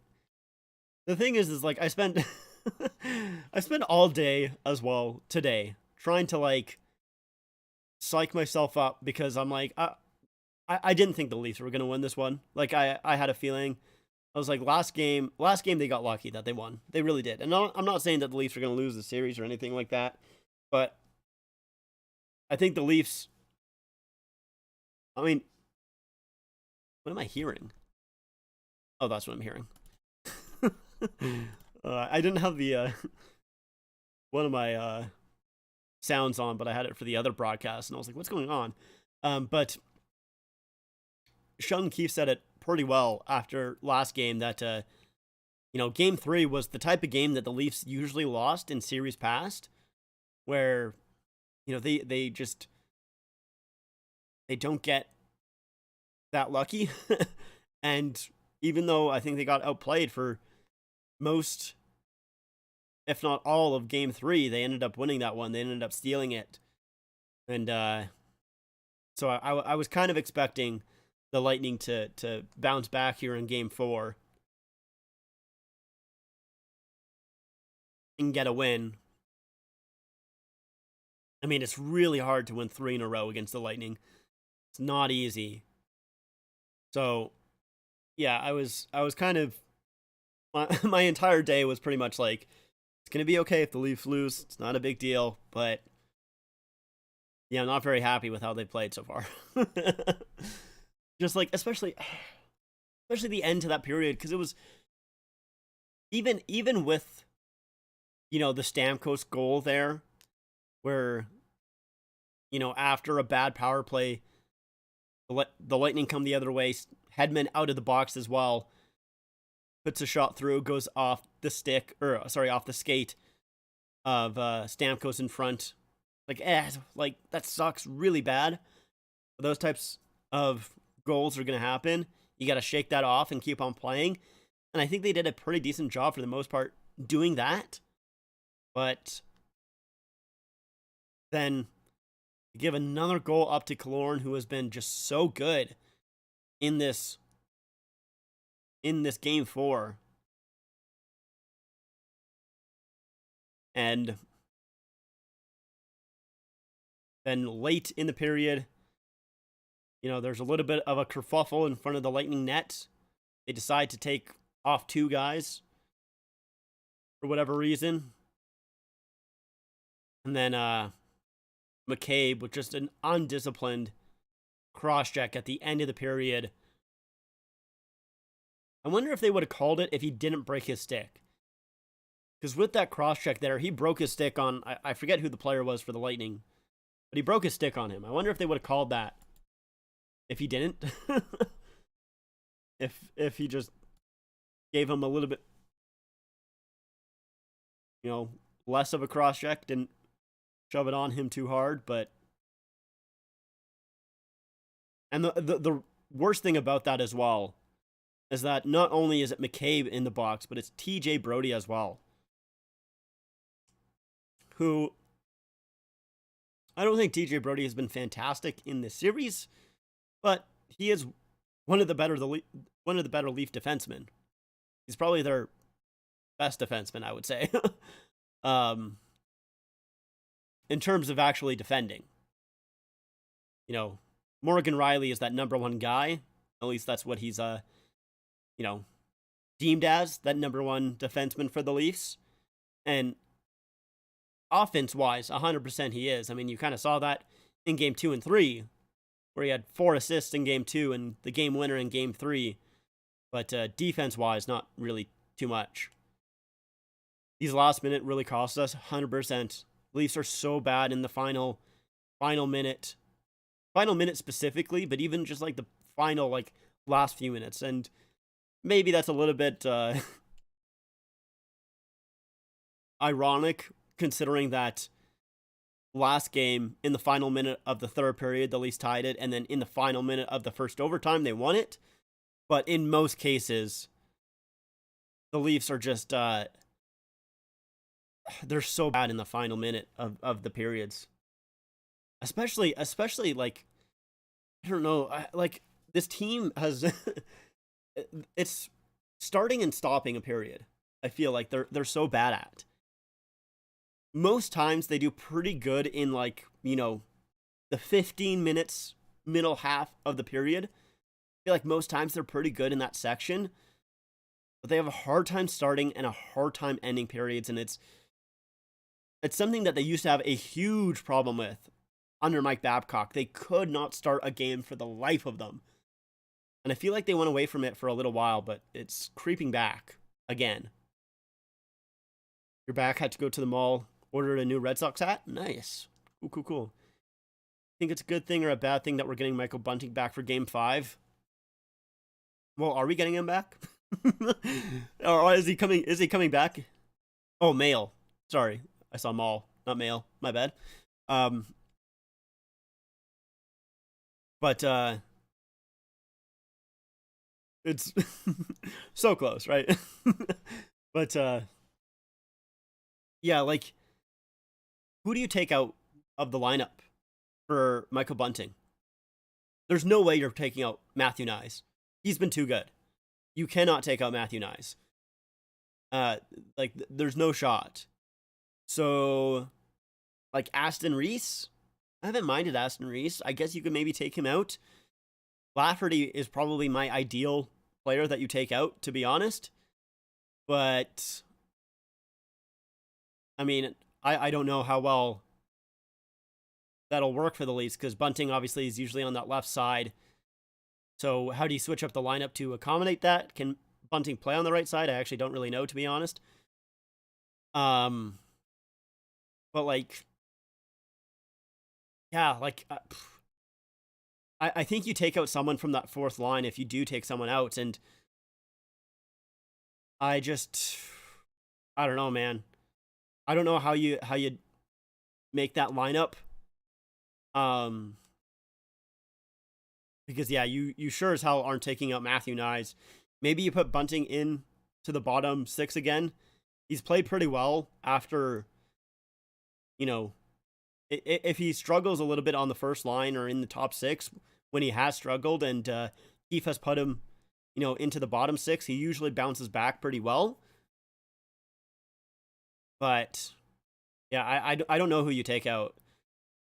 And my main issue as well is, obviously the refs, he doesn't have a good reputation with them. And the Lightning have been, I mean, I don't have the numbers in front of me here, but I feel like the Lightning have been pretty damn good on the power play.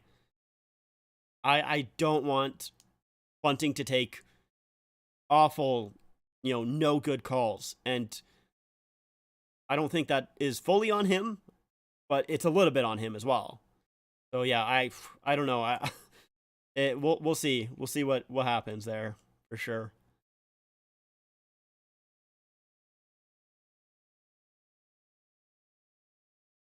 By the way, I should have done my my 32 team NHL from scratch video, but I didn't since I wouldn't want to anger Vegas fans.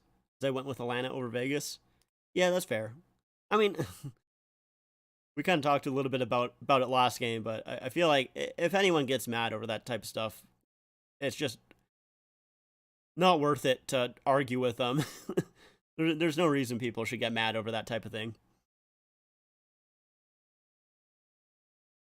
It's a slim chance, but maybe we can pull a Winnipeg on Vegas on Saturday, except we win. That's fair. Fair. Yeah, I think we could still. Like, once again, we talked about it during the first intermission, but like even 3-goal leads, they're not safe in the NHL anymore. They're not.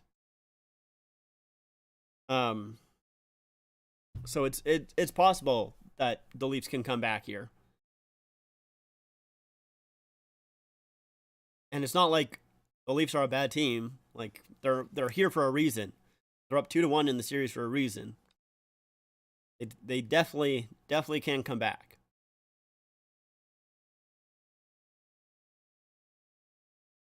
I'm gonna quickly get more drink here. I'm going to do this. Let's see here. Yeah, we'll put this on. Hold on. I'll make sure that it's at a fine volume. All right, I'll be right back.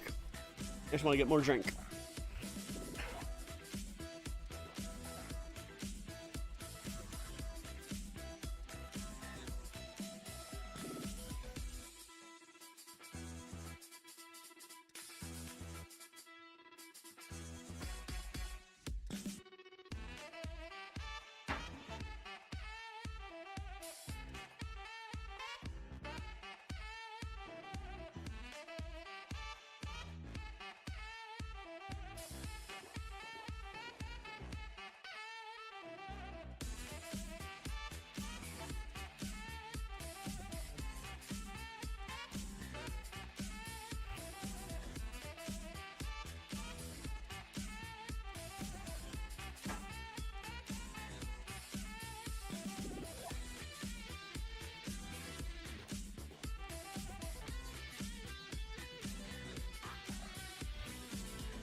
Alright, you're back. I didn't have enough Coke, so I didn't fill my drink up all the way, but I filled up a little bit.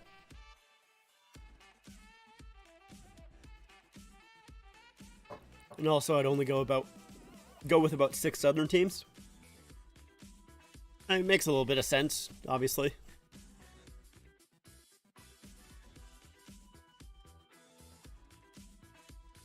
Right, minute 45 till our game should be back on.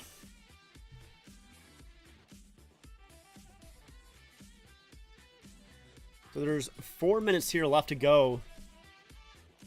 This Devils Rangers game. Rangers up 2-1. See if they can close it out.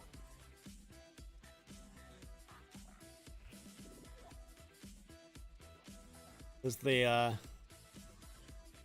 Vegas Winnipeg game also waiting to start. Shot from Trouba. Knocked away. Is Schmidt in net again? I would assume that they would go with Schmidt again. To the Vanacek. Let's see. Yeah, they did go with Schmidt again instead of Vanacek. Smart move, honestly. Guy won you... well, maybe he didn't win you the first... or that third game, but part of the reason, for sure. You have to remember back in that Columbus game, or back in the comeback game versus Columbus in the bubble, Leafs had nothing except for the last 4 minutes where they woke up and turned it on. 100%.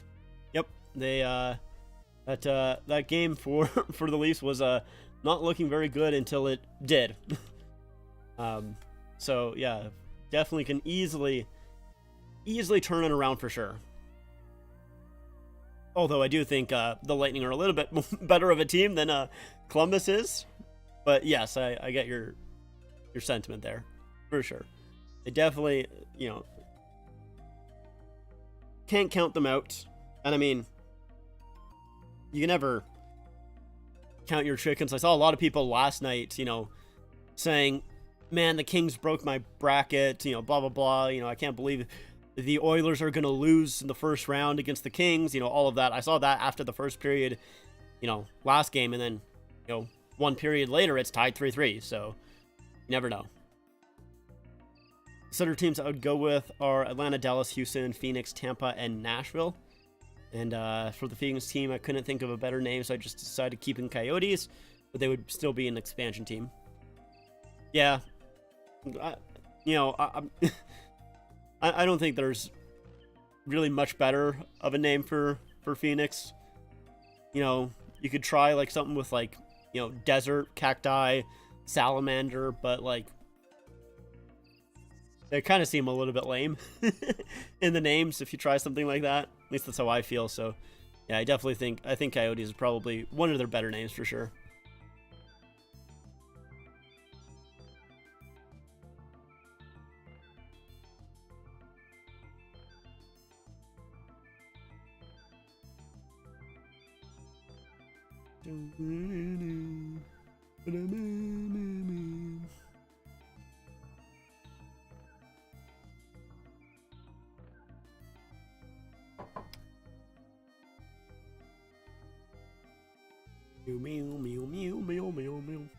So 2:45 left to go in the Devils-Rangers game in that third period.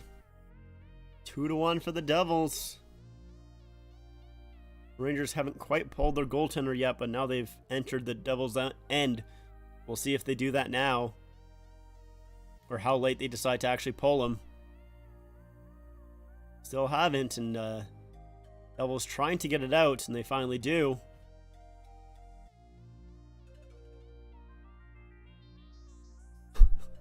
All right, so we're back to the Leafs game. Prior to tonight, as we stop the music here. Prior to tonight, Alex Killorn has 0 goals in his last 29 playoff games. Tonight, 2 goals on 5 shots. Awesome. Cool. I forgot that I need to mute my thing. There we go. These depth guys really do end up coming back to kill the Leafs, hey?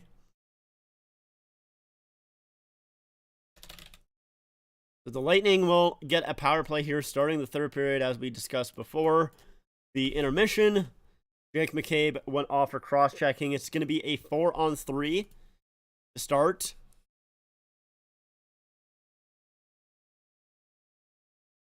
Ooh, I should probably move that. There you go. So they have a 4-on-3 for 1 minute and 10 seconds here. Point out there with Hagel. Trying to see who the other guys are. I think that's Stamkos. And there he is. And that shot there is stopped by Samsonov. A huge shot by Stamkos. And it's Kucherov out there as well. So they're going 4 forwards here on this 4-on-3. Here's Kucherov. He'll get it across. Back for Kucherov out front. And Hagel tips it wide. Hagel in behind the net. 38 seconds left to go on this 4-on-3. Here's Kucherov. Shoots.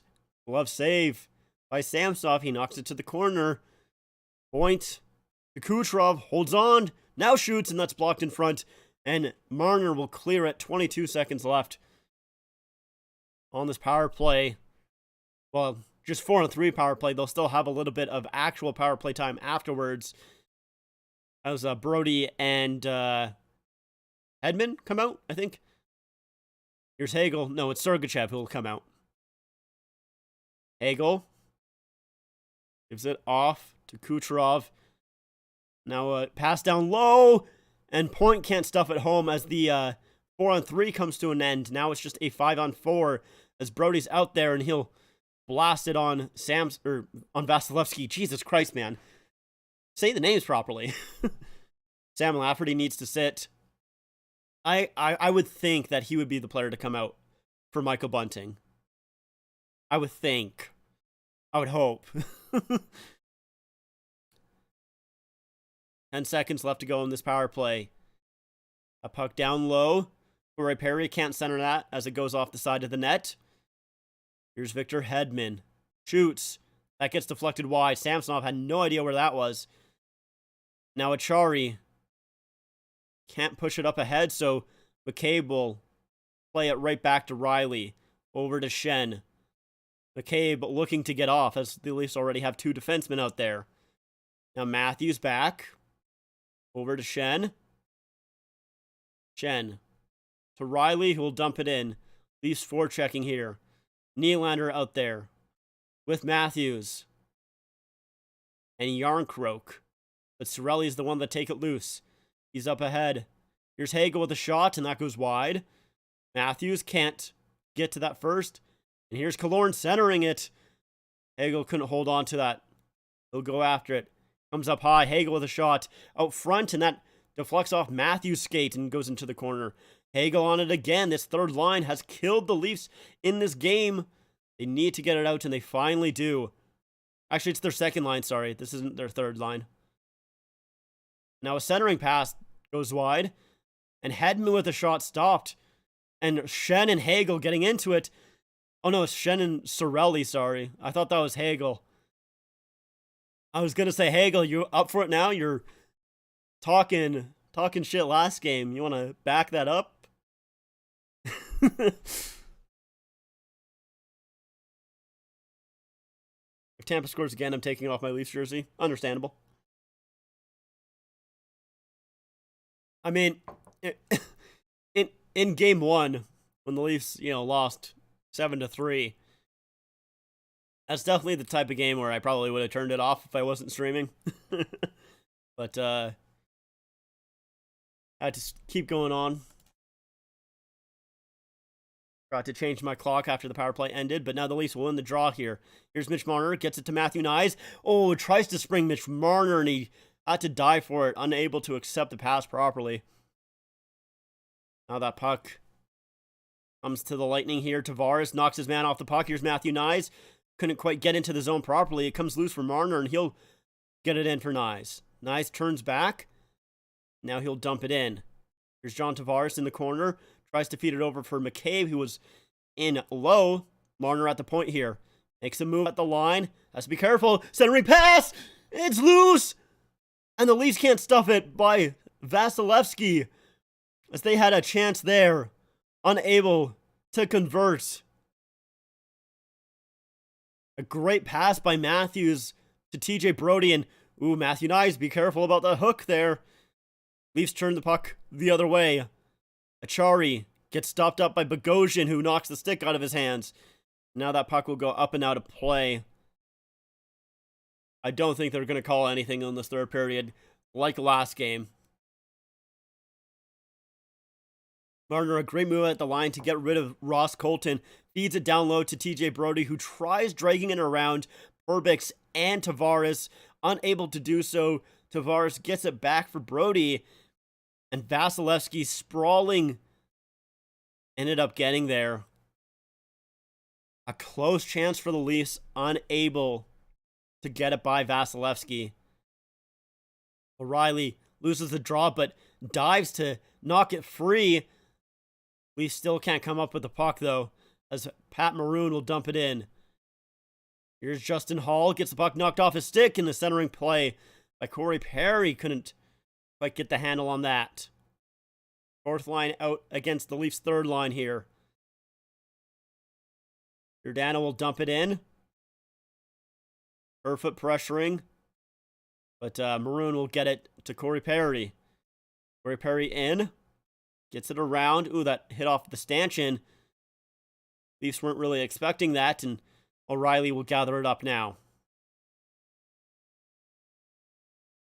Here's Morgan Riley. Brings it up. He's all alone, waiting for a change. He'll wrap it around to the other side. Leafs get on there first. Nylander couldn't quite pass that. He has to get back. He's the only one back. How is Nylander the only one there? He does a good job tying up Braden Point, though. And McCabe gets it up ahead for Yarncroke. I have no idea why Nylander, of all people, is the only guy back there. I love Nylander, but if if you want a player on the defensive side of the puck, and he's one of your forwards, you're probably picking Nylander last there. Shot from the point by McCabe. Stopped by Vasilevsky. Here's the Leafs. A shot. Comes out in front. Goes all the way back to the point, actually. Matthews to TJ Brody. His shot was blocked. He'll just dump it in. Leafs can't quite come up with it. Here's Killorn. He's got 2 goals in this game after having 0 in his last 29. Vasilevsky will play the puck here. Leafs trying to battle for it, unable to come up with it again. Now Cirelli gets it up to Hedman. Tries to get it back for Cirelli. It got knocked away. Matthew Nyes trips it up ahead for Tavares. Here's John Tavares at center. And the Lightning will steal it back after tying him up. A long pass to Cirelli. He's loose. Shoots! And that just goes wide. That's another stretch pass by the Lightning that almost cost the Leafs. O'Reilly up ahead. Here's Aston Reese. And that's stopped by Vasilevsky. It's another guy where you have a little bit of a stretch play, and you probably don't want Aston Reese on that. He's probably one of the players that you pick towards the lower end, but he's the one with the opportunity, and his backhand shot stopped by Vasilevsky, who did not have a very good game 3. And he's looked a little bit better in this one here. And it's something that we talked about before the series started as well. You know, Vasilevsky last year had a non-Vasilevsky-like playoff series against the Leafs. He did not look very good, at least through the first, 4 or 5 games. Vasilevsky didn't look that great, but in games, especially 7, trying to remember game 6. I don't remember it too well, to be honest. You know, the Leafs lost another series. You know, I try and just put it out of my memory, but I know in game 7, he looked like Vasilevsky. He only allowed 1 goal, and I think he did pretty well for the rest of the playoffs.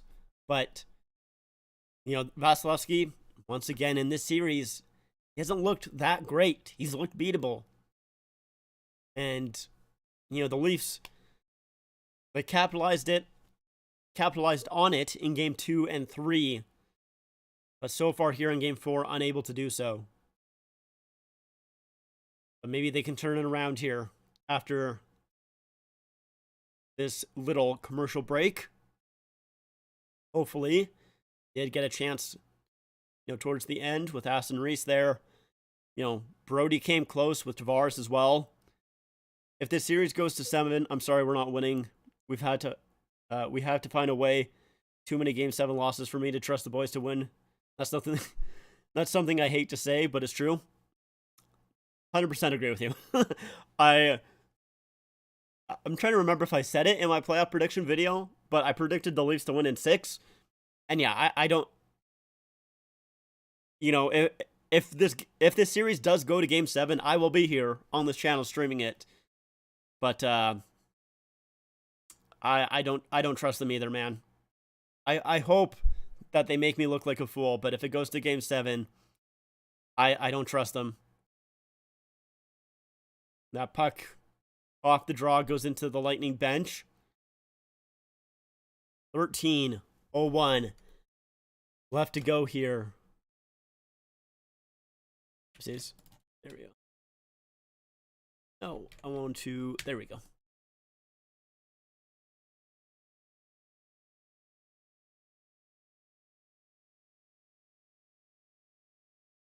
But yeah, no, I have a hard time trusting them if it goes to game 7 as well. Yarncroke wins the draw. That's huge. A shot. Ooh, gets deflected and goes wide. Leafs really need to start winning these draws more, especially, I mean, obviously in the defensive zone, but they need more offensive pressure here. As Killorn comes up with it, Matthews will take the puck.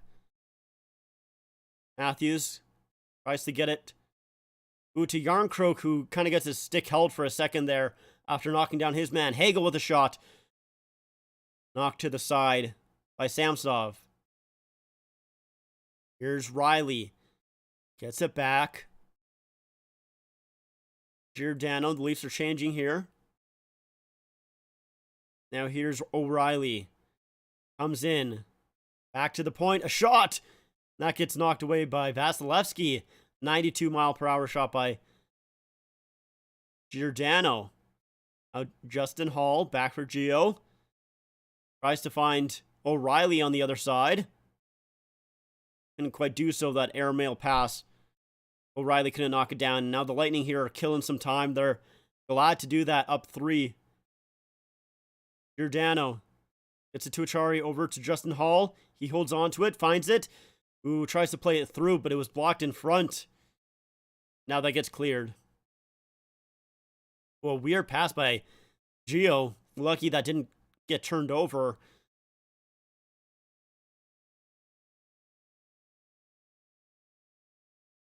Matthew Nyes tips it in. And now John Tavares after it. Radish all the way around, kept in by the Maple Leafs. Dumped right back. Goes to the other side for Brody, which jumped up. Tavares battling for it in the corner. Brody's there. I think Brody should get back, honestly. Matthew Nyes finds the puck. Holds on to it.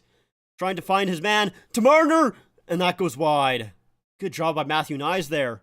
Comes back to the point. Back for Marner. Holds on. Shoots. Blocked by Cirelli. Can he keep it in? He does. Marner again. Shoots. Blocked once again by Cirelli. Good play by Cirelli here. Brody dumps it right back, and it goes to Radish. Kucherov gets bumped, but he makes the play and gets the puck out. Here's Tavares. Tries to play it up ahead for Marner. He'll get it to Matthews, but he couldn't quite handle that pass, and now the Leafs are in. Here's Nylander. Drops it off. Matthews scores! Austin Matthews gets one for the Leafs. Now they're within 2. There you go, boys. That's what I'm talking about. The Leafs got caught on a change on that 4th goal. And now they catch Lightning. And now they catch the Lightning on a change here. TJ Brody finds just a little bit of a room. And Nylander drops it for Marner over to Matthews, who's wide open. And they catch Vasilevsky. And it's a nice shot by Matthews. Up into the corner. Just need 2 more at 10 minutes. This is something they can do. They can achieve this. They can come back. Come on, boys. You got this. You also predicted the Leafs to win in 6. We'll see what happens. Hopefully I'm right. Yeah. Me too, man.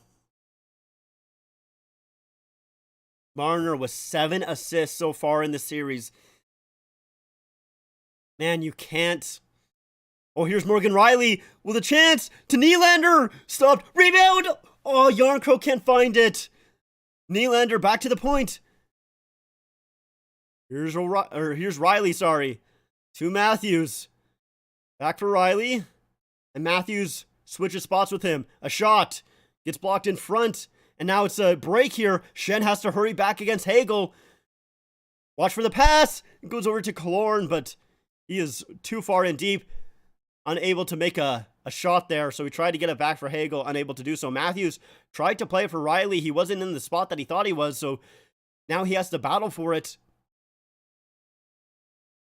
Now the Leafs finally gather it up in their own zone, but they're still being pressured. Riley up ahead. That misses everyone. It will be an icing call against the Leafs. They came close to making it a 1-goal game right after making it 2. Here's Riley coming in, drops it off for Nylander. His shot gets deflected twice. Oh, good stop by Vasilevsky, making sure that his stick stayed in between his legs so that it didn't go through the 5-hole. That's something where, you know, that's the difference in between a good goalie and a bad one, is making sure your stick stays in that position in your 5-hole so it doesn't squeak through. And if his stick wasn't there, that was going right through his pads. Leafs will win the draw, so they'll make sure that they get that full change. They had most of it, but not all of it. Giordano with a shot, tipped in front, stopped by Vasilevsky. And Ochari gets knocked down, and I think someone else also got knocked down as well. And the Leafs are going down to the power play. It's Bogosian going off. I think that was on Kerfoot and not on Ochari. Let's take a look here. So Cole takes down Ochari, and I think Kerfoot got taken down by Bogosian. Both not near the puck whatsoever. They end up calling the one on Bogosian. This is such an important power play for the Leafs here. It's not just important that they score on it. I think they should. Hopefully they do. But they need to get momentum off of this power play. That is the main thing. This can't kill their momentum. Because after that second goal there, they've had some momentum here. They had that shift with Matthews and Järnkrok almost getting that goal. Nylander, had that chance there. But they've had some momentum here after the goal, and they need to continue that. They can't let the Lightning stop them at the line like they have. They need to win this draw, most importantly. Something that I've talked about throughout this game. They need to win this draw. They haven't been as good as they have in basically throughout the regular season on the faceoff in this series. The Lightning have been the better team on that faceoff dot. They need to win this one. It's so important because if they don't win it, the Lightning will clear it, and then they can clog up that neutral zone and once again kill that momentum for the Leafs. But if the Leafs win it, then they can kind of cycle it, be in their positions that they want to be in. They don't have to scramble to get to where they want to be. They don't have to scramble to get set up. It's important. Very, very important draw.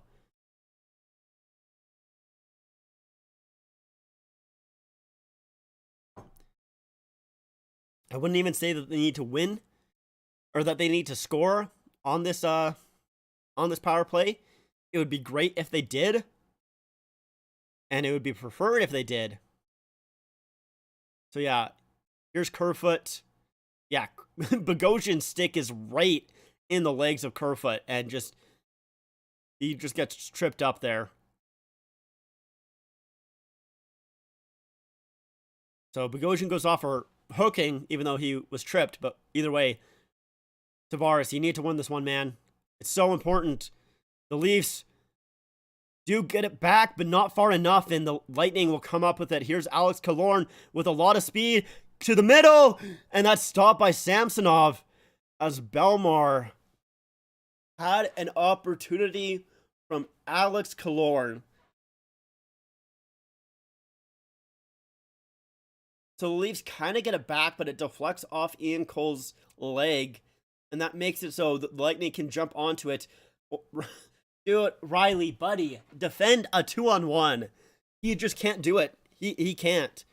The Leafs win the draw in their own zone here, but they need to find some way to penetrate through this Lightning defense here. They've done such a good job blocking the Leafs at the line here. Marner breaks through, and now he'll wrap it around for Tavares. Let's see if the Leafs can get set up here as they're actually in the zone. Something they haven't had too much of on the power play. And Marner gets that puck stolen away from him. And now it's a pass for Cirelli. Samsonov comes out of the net, plays it up. Oh, and Matthews just missed that pass. Oh, Matthews, you got to get that. Oh, I forgot to switch my clocks. Sorry, guys. Here you guys go.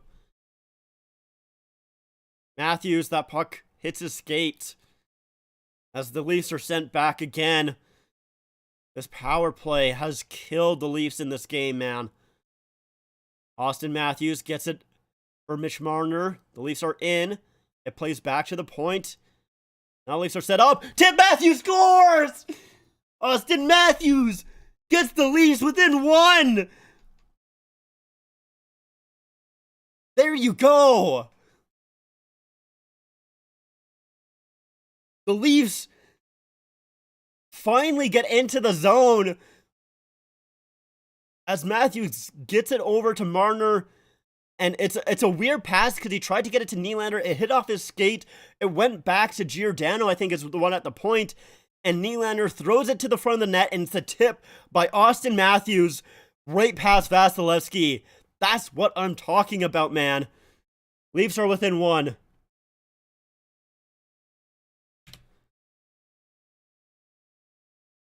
Oh, man. Come on, boys. Come on. Come on. 7 minutes, 20 seconds left for the Leafs to tie this up. They have a lot of time. Matthews' third goal of the playoffs, second in this game. Nylander with 4 assists, Giordano with 1. Point comes in. Samsonov needs to be perfect here. A shot from Hedman. That gets deflected wide. Kucherov in behind the net, looking for a pass up front. Elects to go back to the point. Here's Hedman again. To Kucherov up high. Tries to get it to Radish. He's pressured by Yarncroke.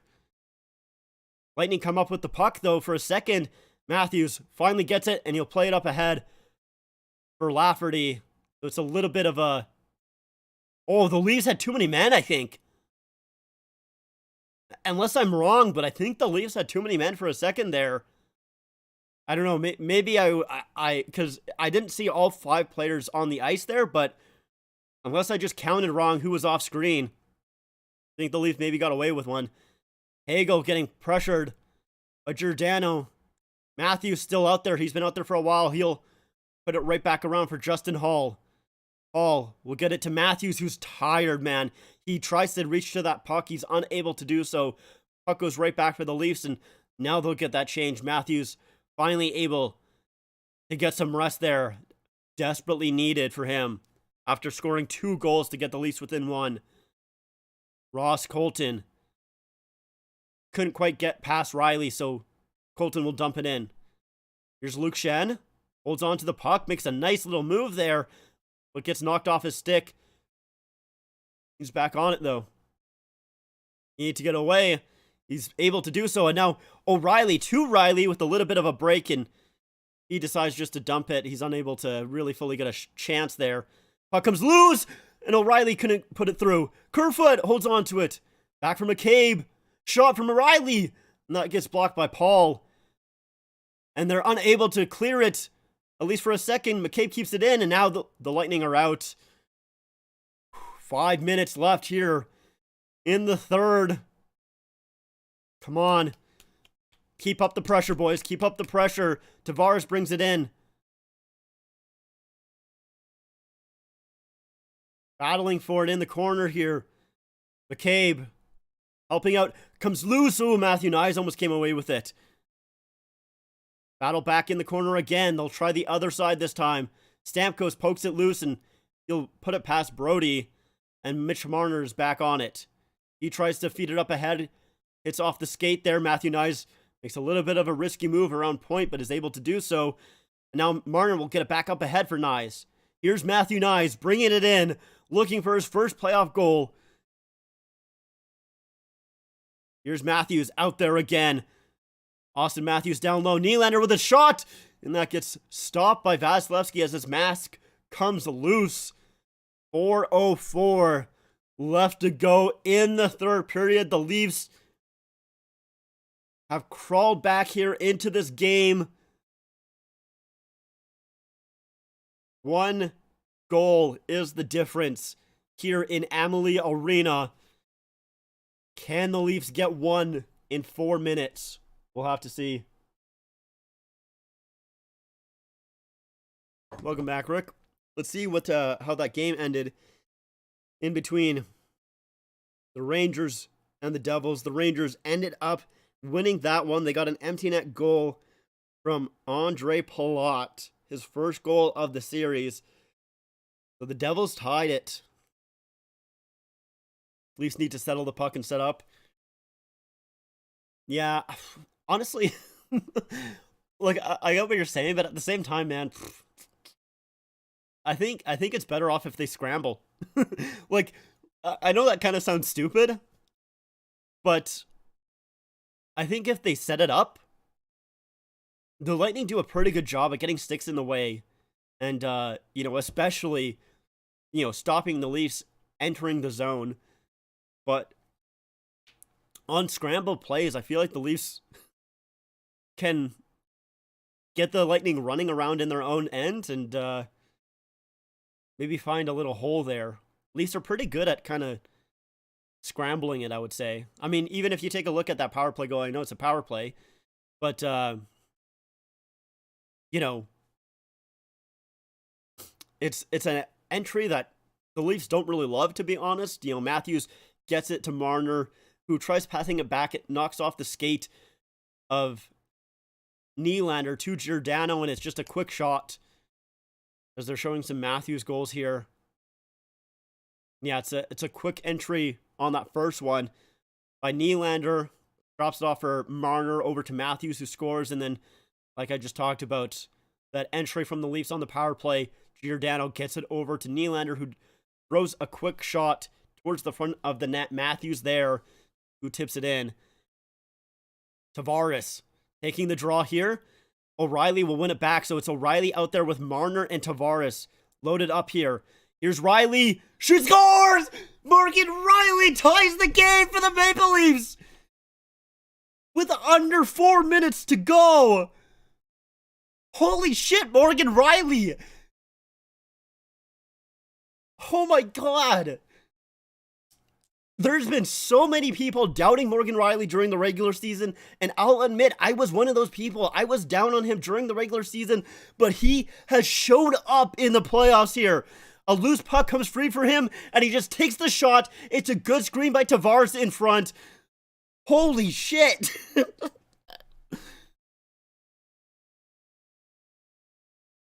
Was that tipped in front by Tavares? It might have been. I'm not quite too sure. I don't care. And it's another face-off win. I talked about it. I said the Leafs need to win these face-offs. They were not great on the face-off. They needed to win some offensive zone face-offs, and they finally did there, and it tied the game for them. You're a big Morgan Riley fan? I mean, look, I thought Riley didn't have that great of a regular season, and I was... You could maybe call me one of his doubters, but I wouldn't say, like, I didn't like Morgan Riley. I always liked Riley. I've always thought that he is a good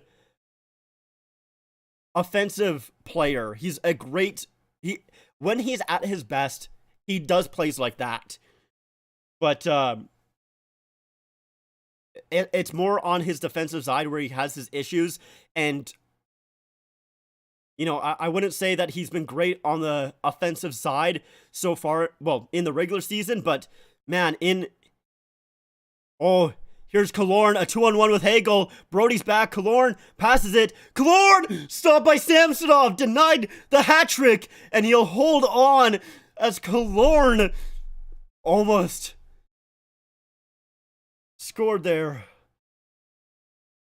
You're a big Maple Leafs fan as well? Oh yeah, brother, go Maple Leafs. Like the jersey well, thank you. Thank you. McCabe falls here, and that causes the 2-on-1.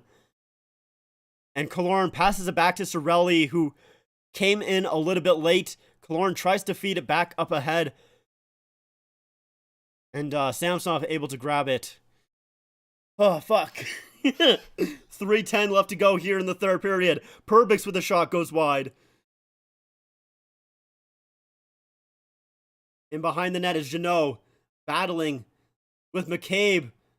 Ross Colton trying to find it. Jeannot falls down. It's a battle, and behind the net comes free. Perbix tried to play it away from Kerfoot. Now a shot there goes wide. Perbix with a shot. Ooh, that missed the net. Hold on, and that puck goes up and out of play. Where's the jersey by? Do you mean where did I get my jerseys? A lot of different places. Honestly, the main place that I have bought most of my jerseys is eBay, but of course on eBay, if you care about fake jerseys, you have to be really careful because there are a lot of fake jerseys on eBay. You need to kind of know, you know, what you're buying before you do pull the trigger, but eBay can be a really good spot to buy jerseys. A good place to buy jerseys that came out not too long ago is Rebound jerseys. Oh, where did I buy this jersey? Like this one right here, the St. Pat's one. Hold on here. I'll say in a second as Riley has a offensive zone draw here, or the puck in the offensive zone, but that comes back. This one I got from Ben H Sports. He's an eBay seller. He's reputable. He has as that's an icing call against the Leafs. Yeah, Ben H Sports. So I'll put his name in the. So that guy right there, he's on eBay. Really, really good person to buy from. He has most of like new jerseys for a little bit cheaper than you'll buy anywhere else. And if you email him, I'll find you his email. So if you look on his eBay store, hold on, I'll explain in about 2 minutes here. I'll explain Ben H Sports to you in about 2 minutes. I want to make sure that I'm paying attention to the game as there's another icing for the Leafs. Hold on. Ben Sports. See if I can find his email for you here.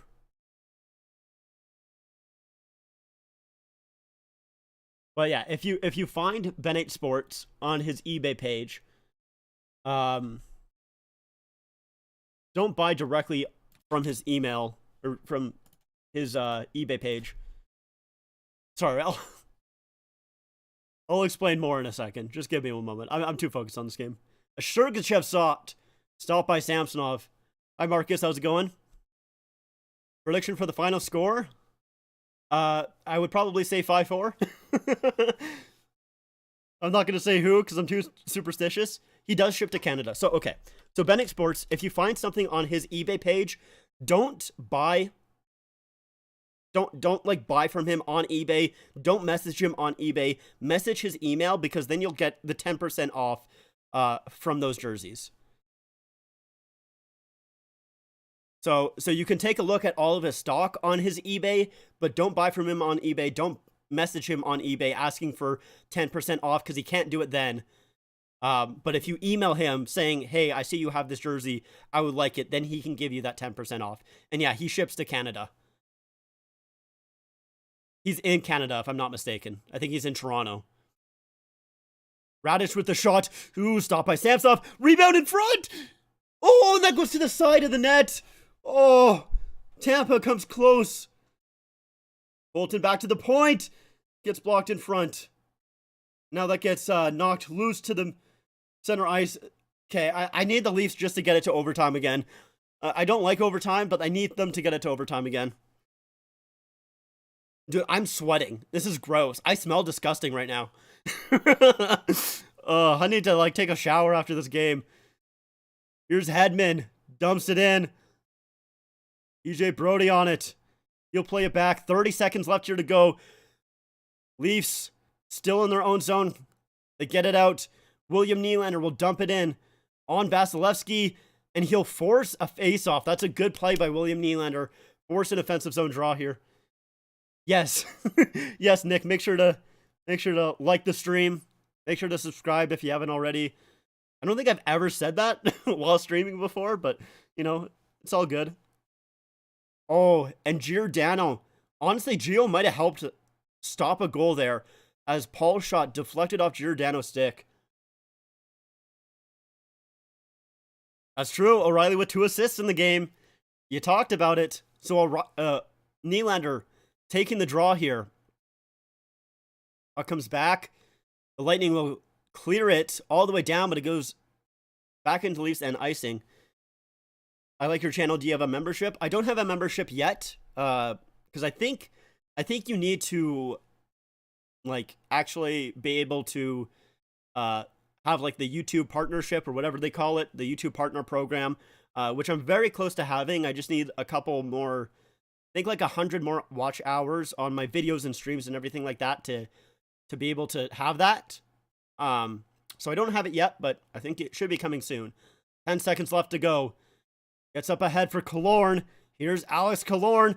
Oh, and he gets tripped up. Is there going to be a penalty to the Leafs? I don't think so. 2 seconds left. And that does it. As Marner takes a hit from Hedman at the end of the period as well. Leafs a little bit lucky to not take a penalty there at the end of the period, but they tie the game down 4-1 in the third period. Austin Matthews, 2 goals, and Riley with the other. Oh my god.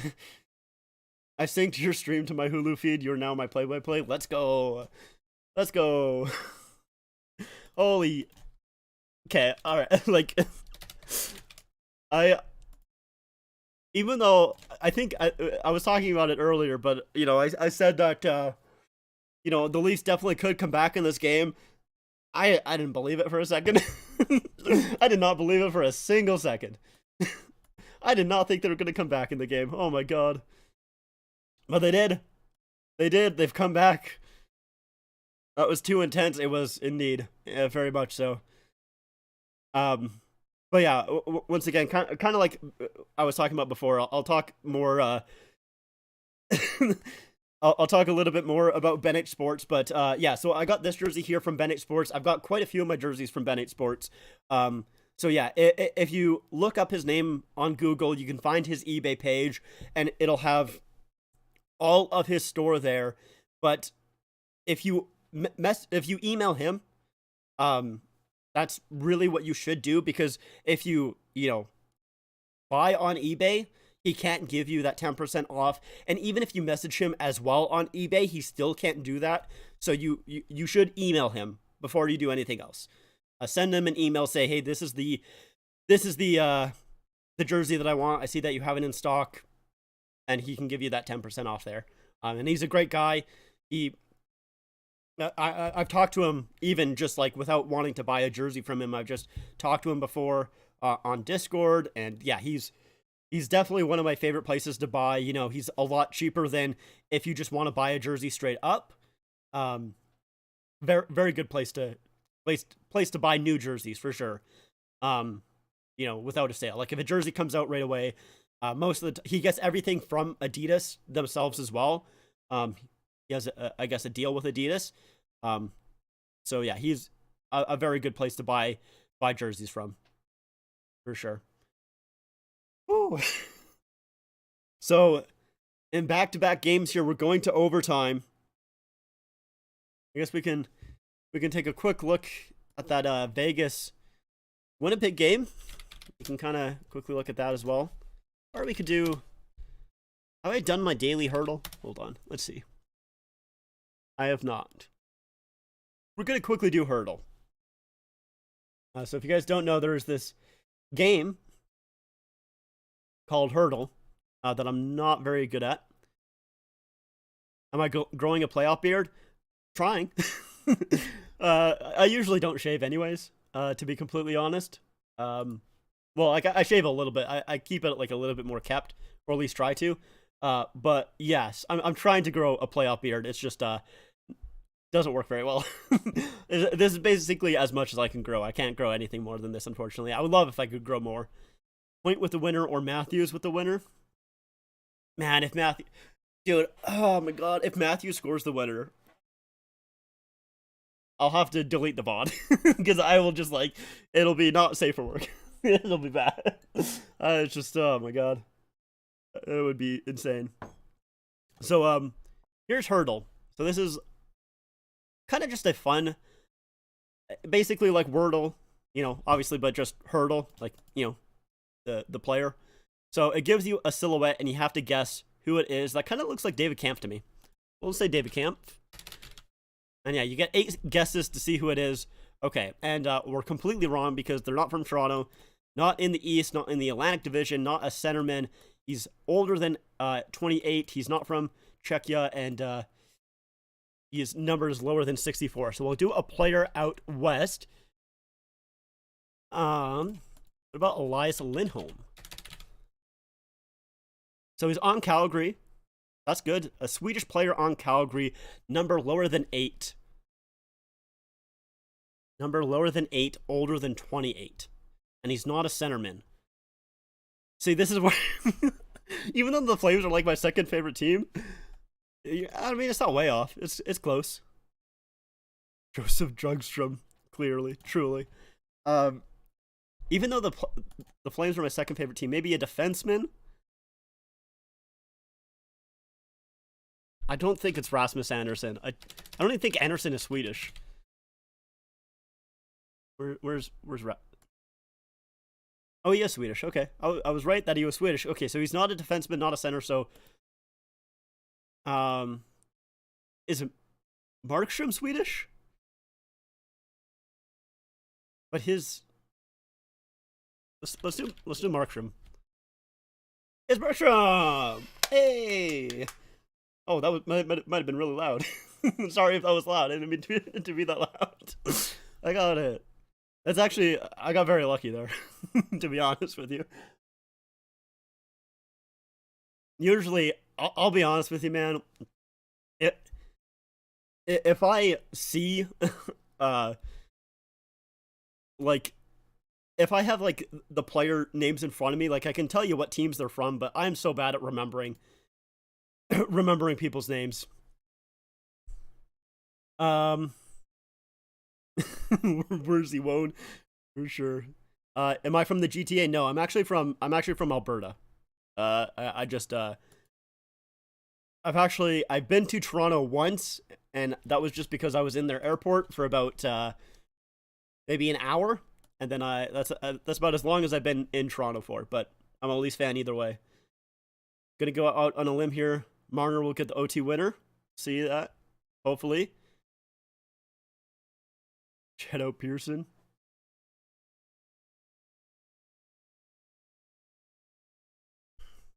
I'm actually very shocked that I got that so quickly. I usually struggle my way through those that hurdle, but it's very, very fun. As an American, does GTA stand for Greater Toronto Area? Yeah. Think Winnipeg should return to their old logo that they have on the reverse retro. I see, like I kind of agree because I do think it's a super nice looking logo, but at the same time as well, like I don't mind their current logo, to be honest. I know some people aren't really a huge fan of it. I do think their older one is definitely the better logo for sure.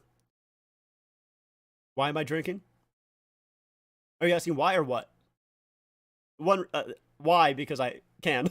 To be honest, I got nothing else. Might as well drink, and it's a Fireball and Coke is what I'm drinking. Another reason why is because it's the Leafs. Riley OT winner. Dude, if Riley gets back-to-back OT winners, holy, oh my god, that would be so great. Riley has been so good, man. He's been so good in this series. It shocked me. Not that I don't think Riley was capable of it. Like I definitely think he was, but in the regular season, Riley was just not that great. But he has been so damn good in these playoffs here so far. How much time left do we have? Out of the Shrek Cup? Look, man, I'm like, I live by myself pretty much, and it's just what was here. You know, I don't really care what's on the cup. It's a Shrek Cup. You know, we got Shrek there. We got what else do we got? Another Shrek with some baby Shreks. Who's this? Is this Rumpelstiltskin, I think? Is that what it's supposed to be? Hmm. Might as well. This is like the biggest cup that I have. So, or the biggest glass that I have. I guess I have a Spider-Man glass that I could have been drinking out of. It's more of like a mug. I don't know. I grabbed this one. Might as well.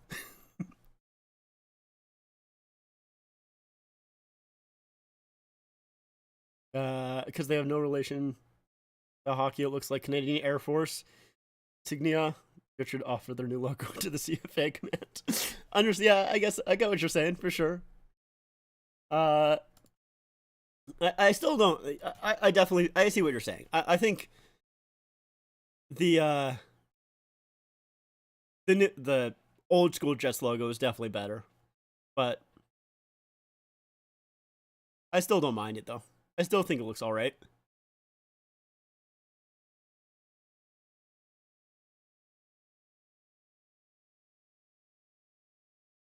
Let's see here. When is this game coming back? We still got about 5 minutes. I guess we can quickly take a look at that Vegas game.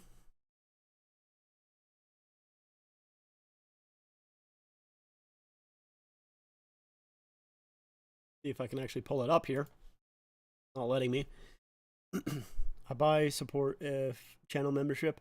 Yeah, I'll definitely advertise when I have that membership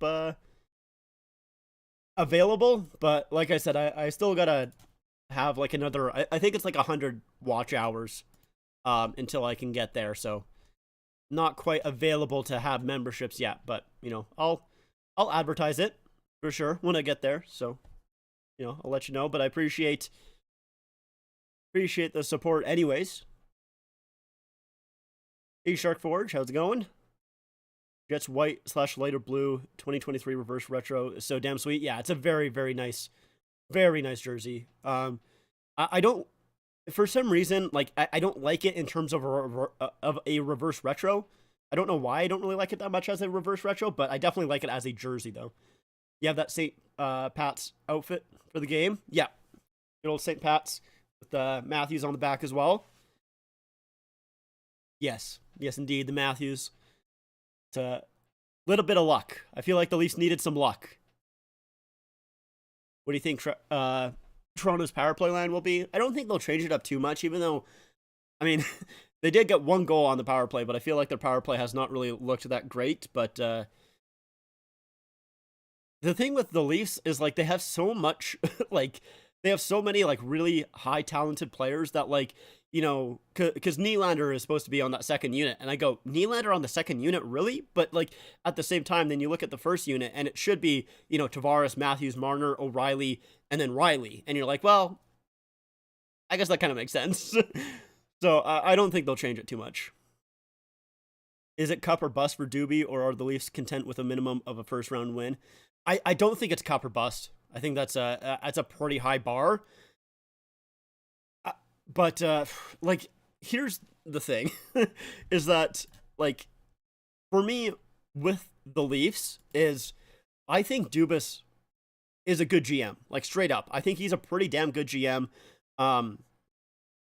And especially if you look at his pickups at the trade deadline, look at how they've done in the playoffs so far. Like, Acciari and O'Reilly specifically have been so good in these playoffs. And, like, that's not to discount Shen, Lafferty. Yeah, but, like, how much were you really expecting out of Sam Lafferty, right? And obviously Gustafsson hasn't played a game yet.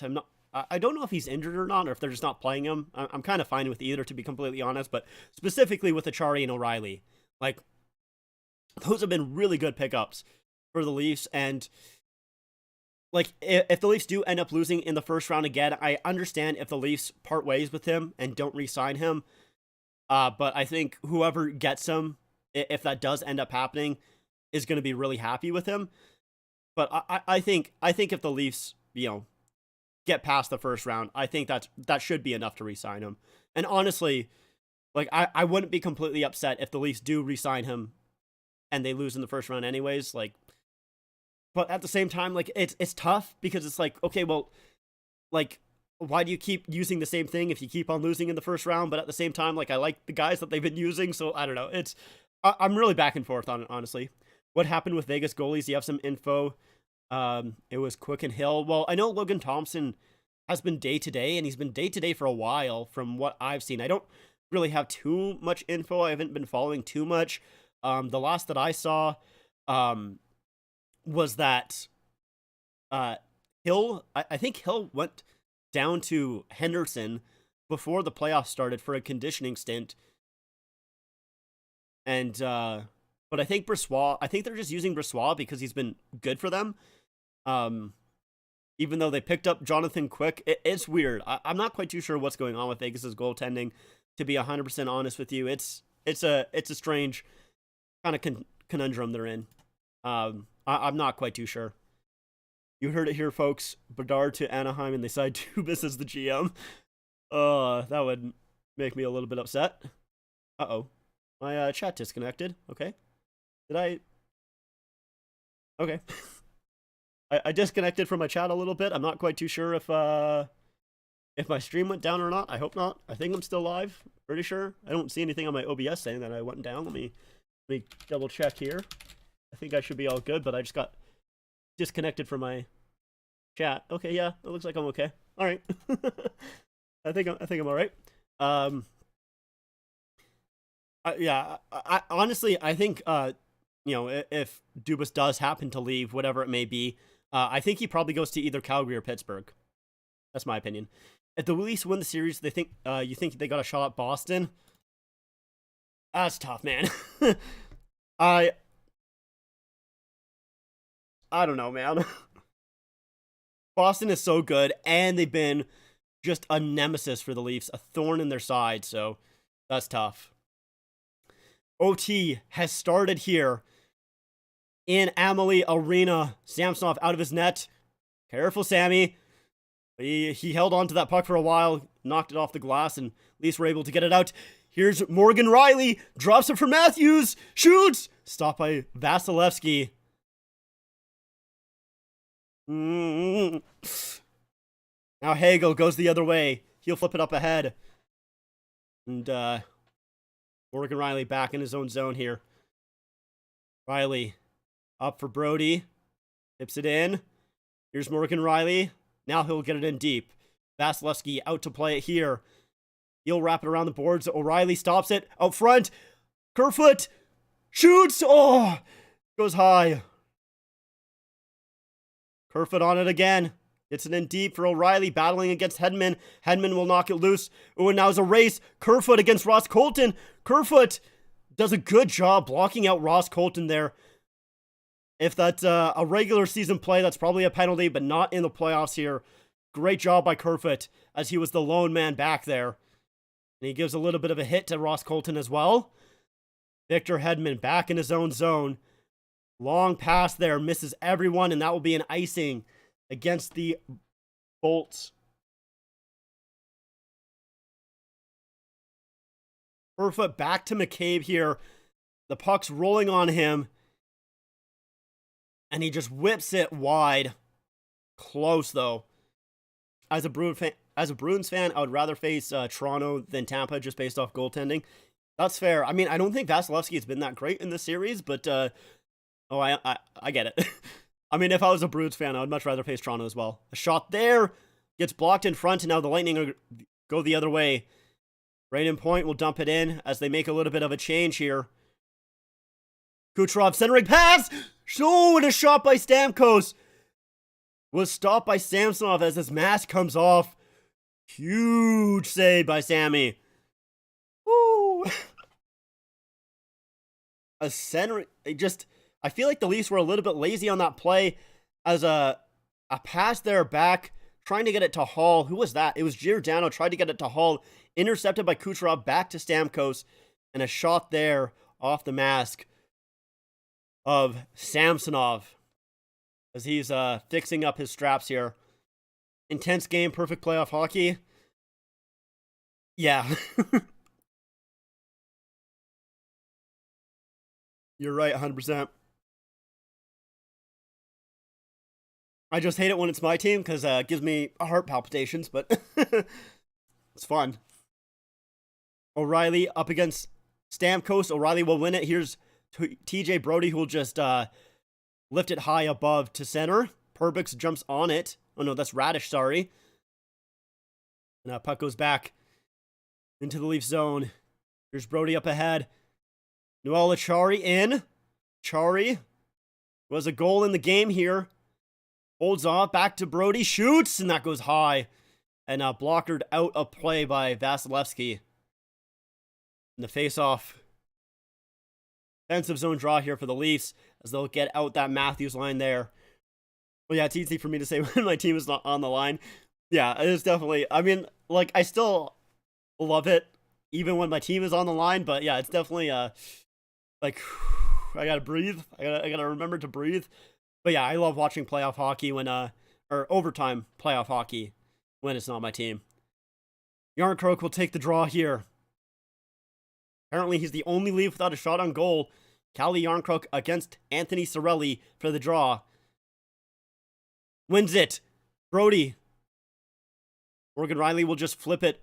Tries to get it in, and it's punched away by by Alex Killorn. Now it's on the left side of Vasilevsky here.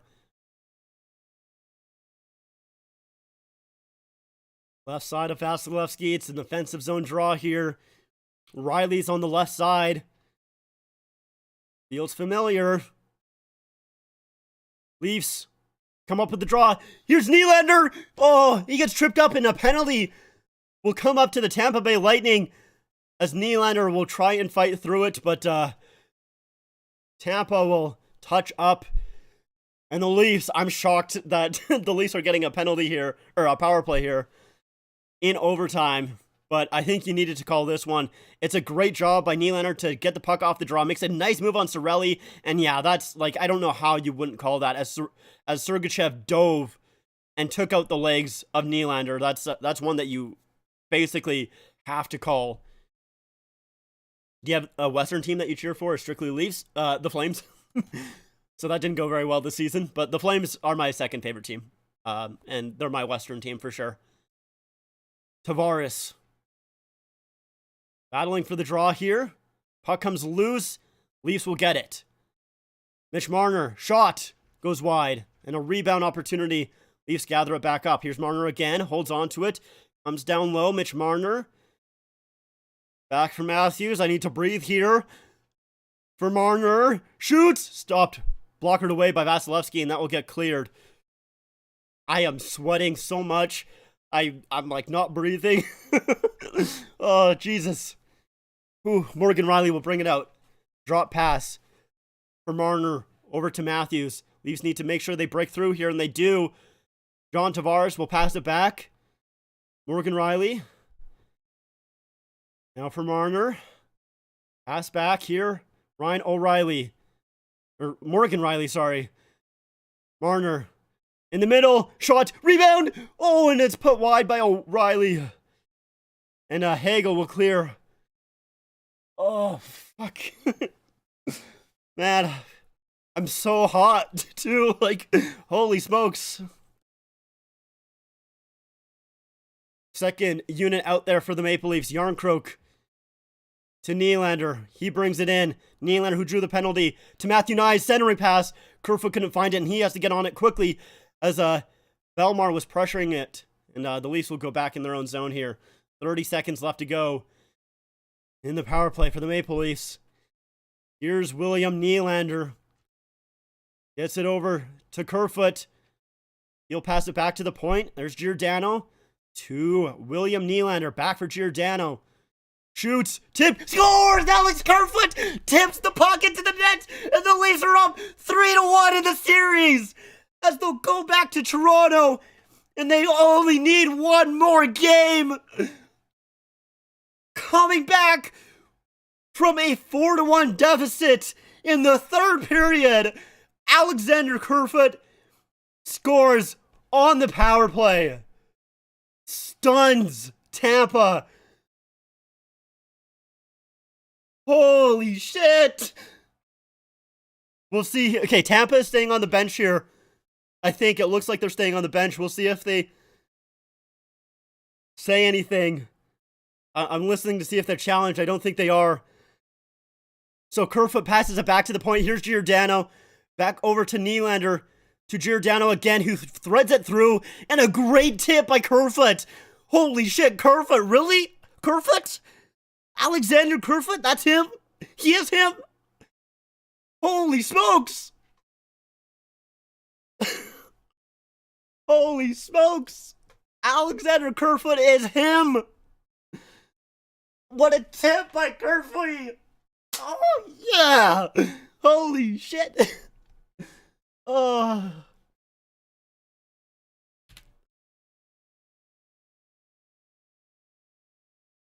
That's the end of... I can't spell end properly. There we go. I'm too excited. I'm shaking. Look how much I'm shaking. I'm unironically shaking. Oh.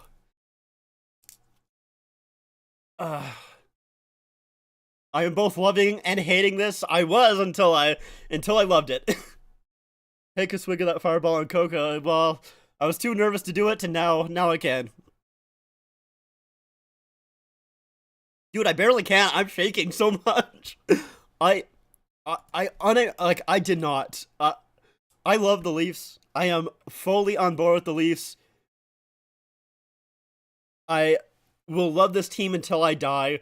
I had no belief going into that third period that they were going to win it. I had zero. I had none. Please let this team get out of the first round. I want it for you so bad. Yeah, I do too, man. Oh, holy smokes, man. Oh, I'm dying. I'm dying. Yo, where's Michael at? Michael, what did he say last time? He said that O'Reilly has another point, has a multi-point night, and the Leafs will win it. Holy shit, Michael, keep on predicting, man. I need you. I need you so bad. Hey, Colin, how's it going? Oh, Jesus. Uh, well, I guess this is probably a good time if you guys are new here.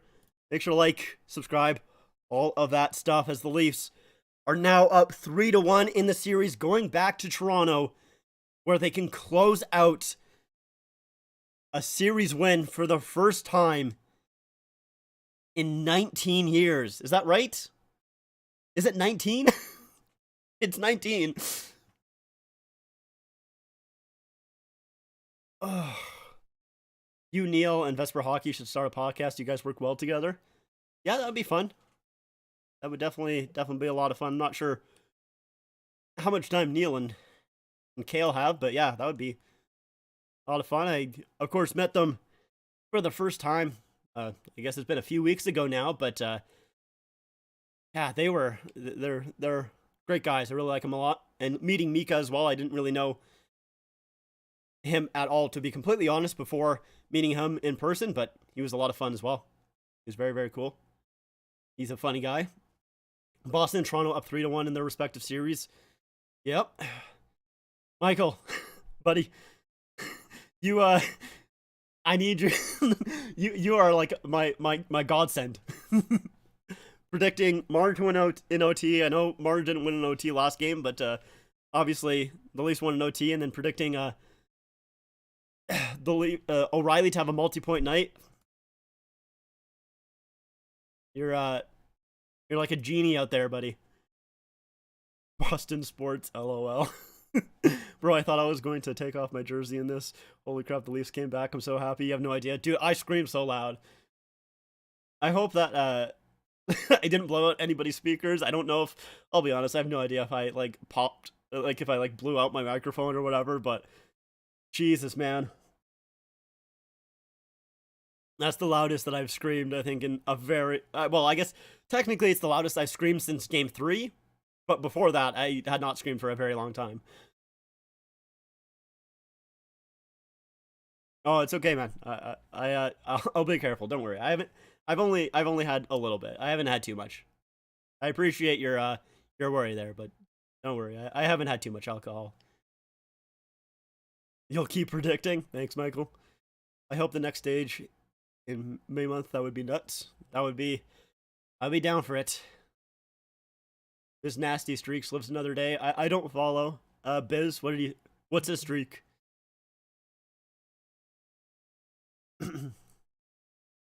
Jersey's son can drink a lot of alcohol and be okay. Don't worry. This is not too much for me. I'm fine. I appreciate your worry though. I saw Biz Nasty during that TNT intermission. He was losing his mind. Yeah, I will say, I mean, it's not like I watch a lot of intermissions anyways. Like, I usually, when it's intermission, I'll tune out. I'll go watch something else most of the time. But, you know, just from clips that I've seen on Twitter and everything like that, TNT's intermission and basically the United States intermission is always so much better than Canada's. It's really unfortunate. I wish Canada had a better intermission report, but it's just not great. As long as the Leafs are in the playoffs, he's predicting celibacy. Oh, he's practicing. Diplomacy, I see. Well, his streak does indeed continue. Oh, jeez. At least that one didn't go as long. Oh, I don't even remember how long into the OT was it. It was only 4:14. Do you like Don Cherry? Eh, I have a. I wouldn't say that I hate Don Cherry, but I also wouldn't say that I overly like him either. I was definitely one of those kids growing up who like idolized him for sure, but as I kind of grew older, I saw some of maybe his more xenophobic takes come out, um, and not really a huge fan of those. But I understand why people do like him though. I definitely get it for sure. Um, he's entertaining, obviously with all of his suits and everything like that. He's a very entertaining man. Um, but I do think the reason for his firing, whether it was you know worth it or not, whether he should have been fired because of that or not, that aside, I do think it was kind of time for him to stop, just because not even because of some of his like other takes, but just I think the game passed him, to be completely honest. I think a lot of his hockey takes were outdated, at least in my mind. Um, so like I understand why people like him and everything like that, but I think it was time for him to pass on. Well, sorry, that sounds awful. Did not mean it like that. I just meant to pass the baton onto the next intermission hosts, which I know people don't really like Ron McLean. I haven't watched a lot of Ron McLean since that happened. Um, but yeah, I didn't mean it like that. It sounded like I wanted him to pass. That's not the case. That is not the case. Um, hey Aaron, how's it going? What a game indeed. Yeah, it's not what I meant at all. Jesus, clipped and shipped, but no, no. Whoopsies.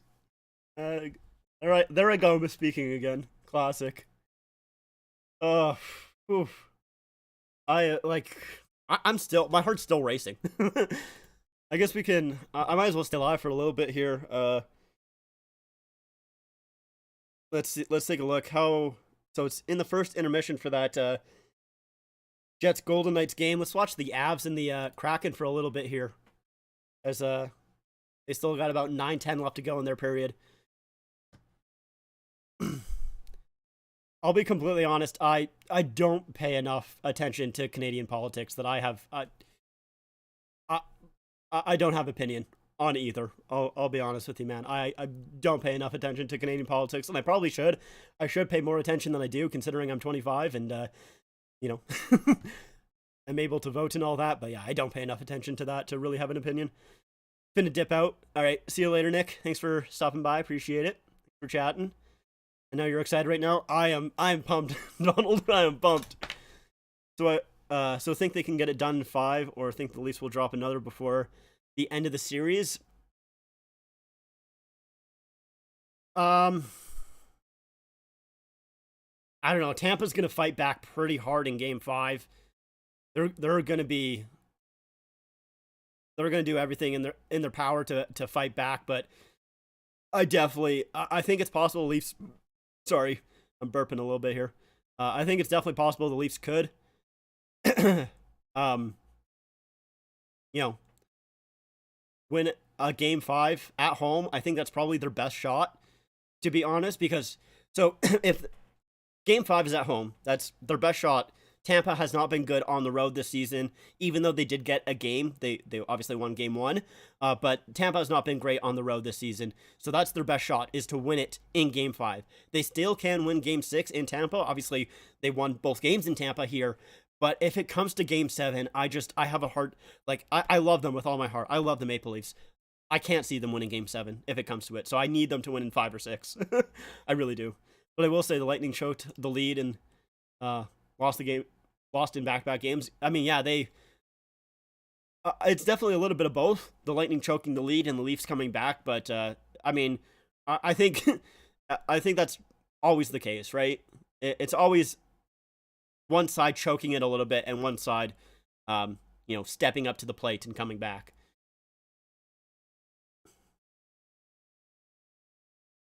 I'll wear my Matthew St. Pat's jersey next game for extra luck. That's literally that was my thought coming into this game is I'm gonna wear this jersey for luck, and holy smokes, was it lucky. Don Cherry mixes suits from the hides of 1970s era sofas. He does indeed. I like his suits though; they're fun. I mean, they obviously are very much like they're stupid, but that's why I like them. Would you be surprised if the Maple Leafs blow a 3-1 series lead and lose in Game 7? I want to answer that. I don't want to answer that question. Hi, Salty, by the way. How's it going? I don't want to answer that question. Leafs win 3-2 in Game 5. That would be phenomenal. They need to play like Game 2. I mean, I don't think they can play like Game 2 again. I think Game 2... Well, I mean, Game 2 was like Game 1, where the Leafs were just ass in Game 1, and the Lightning were ass in Game 2. In these last two games, I think they've been a lot closer to, I think, how the teams actually are. I also hope that the Leafs will win at home. Yes, for sure. Speaking of Game 5, do you think the Canes will wrap up round 1 tomorrow night? I think the Islanders will probably get one more game off of Carolina, but I think Carolina will probably eventually win that series for sure. I'm not even a Leaf fans, haha. Just do it for you. Let's go. I appreciate that. Appreciate that for sure. Can you go to Toronto on their game, maybe record a vlog from the stadium? Brother, if I had the money, I would do that in a heartbeat. If I had the money, I would be in Toronto right now watching every single game that I could, but I do not have the money to do that. Trade Vasi. Yeah, it's another not great game from Vasilevsky. It's another not... I don't think... Fired Julian Brisebois. I understand why you're upset for sure. I get it. But I think there's no shot that they're firing Julian Brisebois or firing Cooper or trading Vasilevsky. I mean, you guys just won back-to-back cups and then went to the finals the year after. I think it's going to take a lot more than just this, is how I'll phrase that, to fire those guys. He'll have a heart attack and lose our favorite commentator. Yeah, if the Leafs choke the 3-1 series lead, yeah, you're probably right. We ain't gonna get any credit for those cups, unfortunate. I think the people who don't give credit to Tampa for those cups is just dumb, to be honest. Like, I know the bubble playoffs, people were kind of iffy on it, but Tampa was the best team. They were. They just were straight up. And I mean, even in 2021, it's not like there was a bubble playoff in that. It was a little bit of a different playoffs, but I think the people who don't give Tampa credit for winning back-to-back cups they're just dumb. They're either dumb or they're or just upset. One of the two. Vasi has been a godsend for Tampa, and no shot they throw that talent away. Be glad you didn't have our goaltending Penguins. Darian DeSmith, yeah. I mean, yeah, I've talked about it before. I know Vasily didn't really have that great of a first round series last year, and then so far he hasn't been very good either in this series. But I mean, if you take a look at Vasilevsky, though, right, he didn't have a very good round 1 against the Leafs last year, but he got better after that first round. And he's not having a very good round 1 against the Leafs this year. So, I'm not just saying this because I am a Leaf fan, but is it maybe just the Leafs know Vasilevsky's weaknesses? Or it's just that Vasilevsky isn't playing that well against the Leafs? I don't know. But I do think that it would be... it's going to take a lot more for them to trade Vasilevsky, for sure. Do you think Seattle will win their series against Colorado? I don't think so. I know Seattle won their first game there against Colorado, and it was a huge surprise. And they're currently up 2-0 here in Game 2. But I would love it if Seattle won. If Seattle came back and won the series, that would be awesome. I would absolutely love that. I would want to see that, but I don't think they will. I didn't think we would top last game, but wow, Vasi has been bad all season. Yeah. I'll admit I haven't paid a ton of attention to Tampa during the regular season. I watched a little bit of their games. Obviously, I watched them when they played the Leafs, but I heard about Vasily's struggles for sure. But I don't know, man. Like, I still think Vasilevsky is one of, if not the best goaltender in the world. I know even after like struggling this season, I still think I still think he's there. I think he needs to, if he isn't going to have that title, he needs to have 2 seasons that aren't good back to back. Not anymore was. Yeah, I get where you're coming from for sure, but I think he needs to have 2 bad back to back seasons to have that stripped from him. Because I mean, he's been in the net the entire time for 3 straight Stanley Cup final runs, I should say. Like that's a lot of hockey, man. That's a lot. If Tampa don't need Vasi, San Jose will be glad to have him in net. We'll even give you Dell. Yeah, that would be a fine trade. Vasilevsky for Aaron Dell for sure. 100%. Vasi is one of the best in the world. Tampa's going to get rid of him. I'll beg Penguins to pick him up. Yeah, if Tampa was to get rid of Vasilevsky, there would be 100 teams calling for him. I don't think I have a hard time thinking of one team that wouldn't be like, yeah, we'll take Vasilevsky. Like maybe Winnipeg, just because they already have Hellebuck, and like maybe, you know, New York because they have Shesterkin. The Islanders are probably fine, but Boston as well for sure.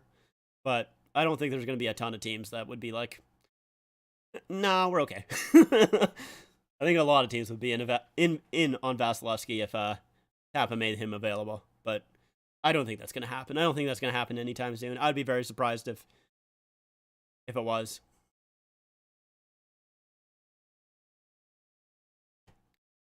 Okay, I think I've calmed down. I think I'm good now. Should probably take that clock off the screen there. I do kind of have the Seattle Avalanche game put up here, but obviously I've not been paying attention to it whatsoever. I'm kind of it's just up on the screen for me for a little bit of a distraction. Glad you're happy. Yeah, I mean, look, if if everyone could be happy at the end of the season, I would be down for it. But yeah, unfortunately, some fans aren't able to do so. And hey, man, the series isn't over yet. Even though the Leafs have a 3-1 series lead, they've given that up in the past. So, you know, I'm not counting my chickens yet. It's over. Brother, it's the Leafs, man. All right. I will not. I hope that it is, but I'm not gonna say that it is until it's over. It's not over till it's over in my mind.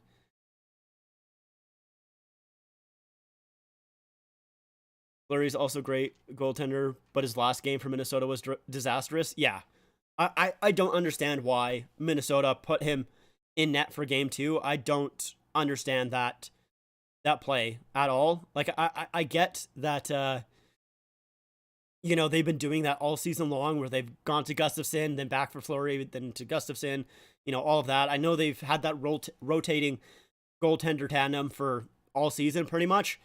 But Gustafsson made, what was that, like 46 saves in the first game, and wasn't that like the most in Minnesota Wild history? Like, why would you? I did not. That did not compute in my brain. I thought that was a weird coaching decision, and it obviously bit Minnesota pretty hard. So I don't think they'll go back to Fleury. And yeah, I love Fleury as well. I think he is a good goaltender. But I mean, he's old too, right? Like I know he had a good year. Previously, like his last year in Vegas, he was good, but yeah, I don't see it. I don't know why they would go to it. Playoffs are a different animal. Nothing is over yet. I agree with you. I know you're saying that it's over, but I do not agree with you there. When is Game 5? Game 5 is on Thursday, so on the 27th. So there is a 2-day gap here. Which honestly kind of might benefit Tampa I'm not sure if it will benefit Tampa or not, because now the Leafs have to sit here and stew on a 3-1 series lead for 2 days, and they're a team that, at least in my opinion, very easily get in their own heads. But maybe the leadership that they've brought in with, O'Reilly and Shen can maybe help calm them down, but yeah, we'll see. 2013 in reverse. I don't know. We'll see. For some reason, I'm like super superstitious. Very superstitious is maybe how I'll say that, so it's not as confusing. I'm like very superstitious right now, and in this playoffs, I'm usually not. I don't know why I'm so superstitious in this year's playoffs, where I just won't say anything at all. But yeah, I am. I don't want to speak anything into existence here. Tampa Bay ain't out till the very end. Didn't make 3 straight Stanley Cup Finals for nothing, or for luck. By luck, Jesus, man, learn how to speak. Yeah, I agree with Jesse here. There's a reason that they won 2 Stanley Cups in a row and then went to the finals again, and that it took a team like Colorado to come back. I know you're very down on them right now, but I don't think so. I still think they have a chance, and it's also the Leafs, so there's that as well. There's that as well.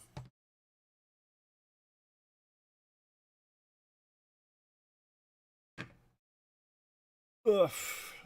Well, I do think that I think I'm going to end it off here. Everyone but the Lightning fan is the optimist. Yeah. I mean, I feel like that's usually how it goes, to be honest, is that you're very pessimistic about your own team, but everyone else is usually high on the other teams. I think that's usually how it goes. But I do think that's where I'm going to end it for tonight. Thank you guys so much for watching. If you guys are new here, make sure to like and subscribe, all of that good stuff. I appreciate everybody stopping by, chatting, all of that. Of course, I will be here for Game 5 on Thursday, where we'll watch the Leafs and see if they can finally do the thing. We'll see if they can do the thing. Yeah, thank you guys again so much for stopping by. I really do appreciate it. And yeah, I'll see you guys Thursday. See ya.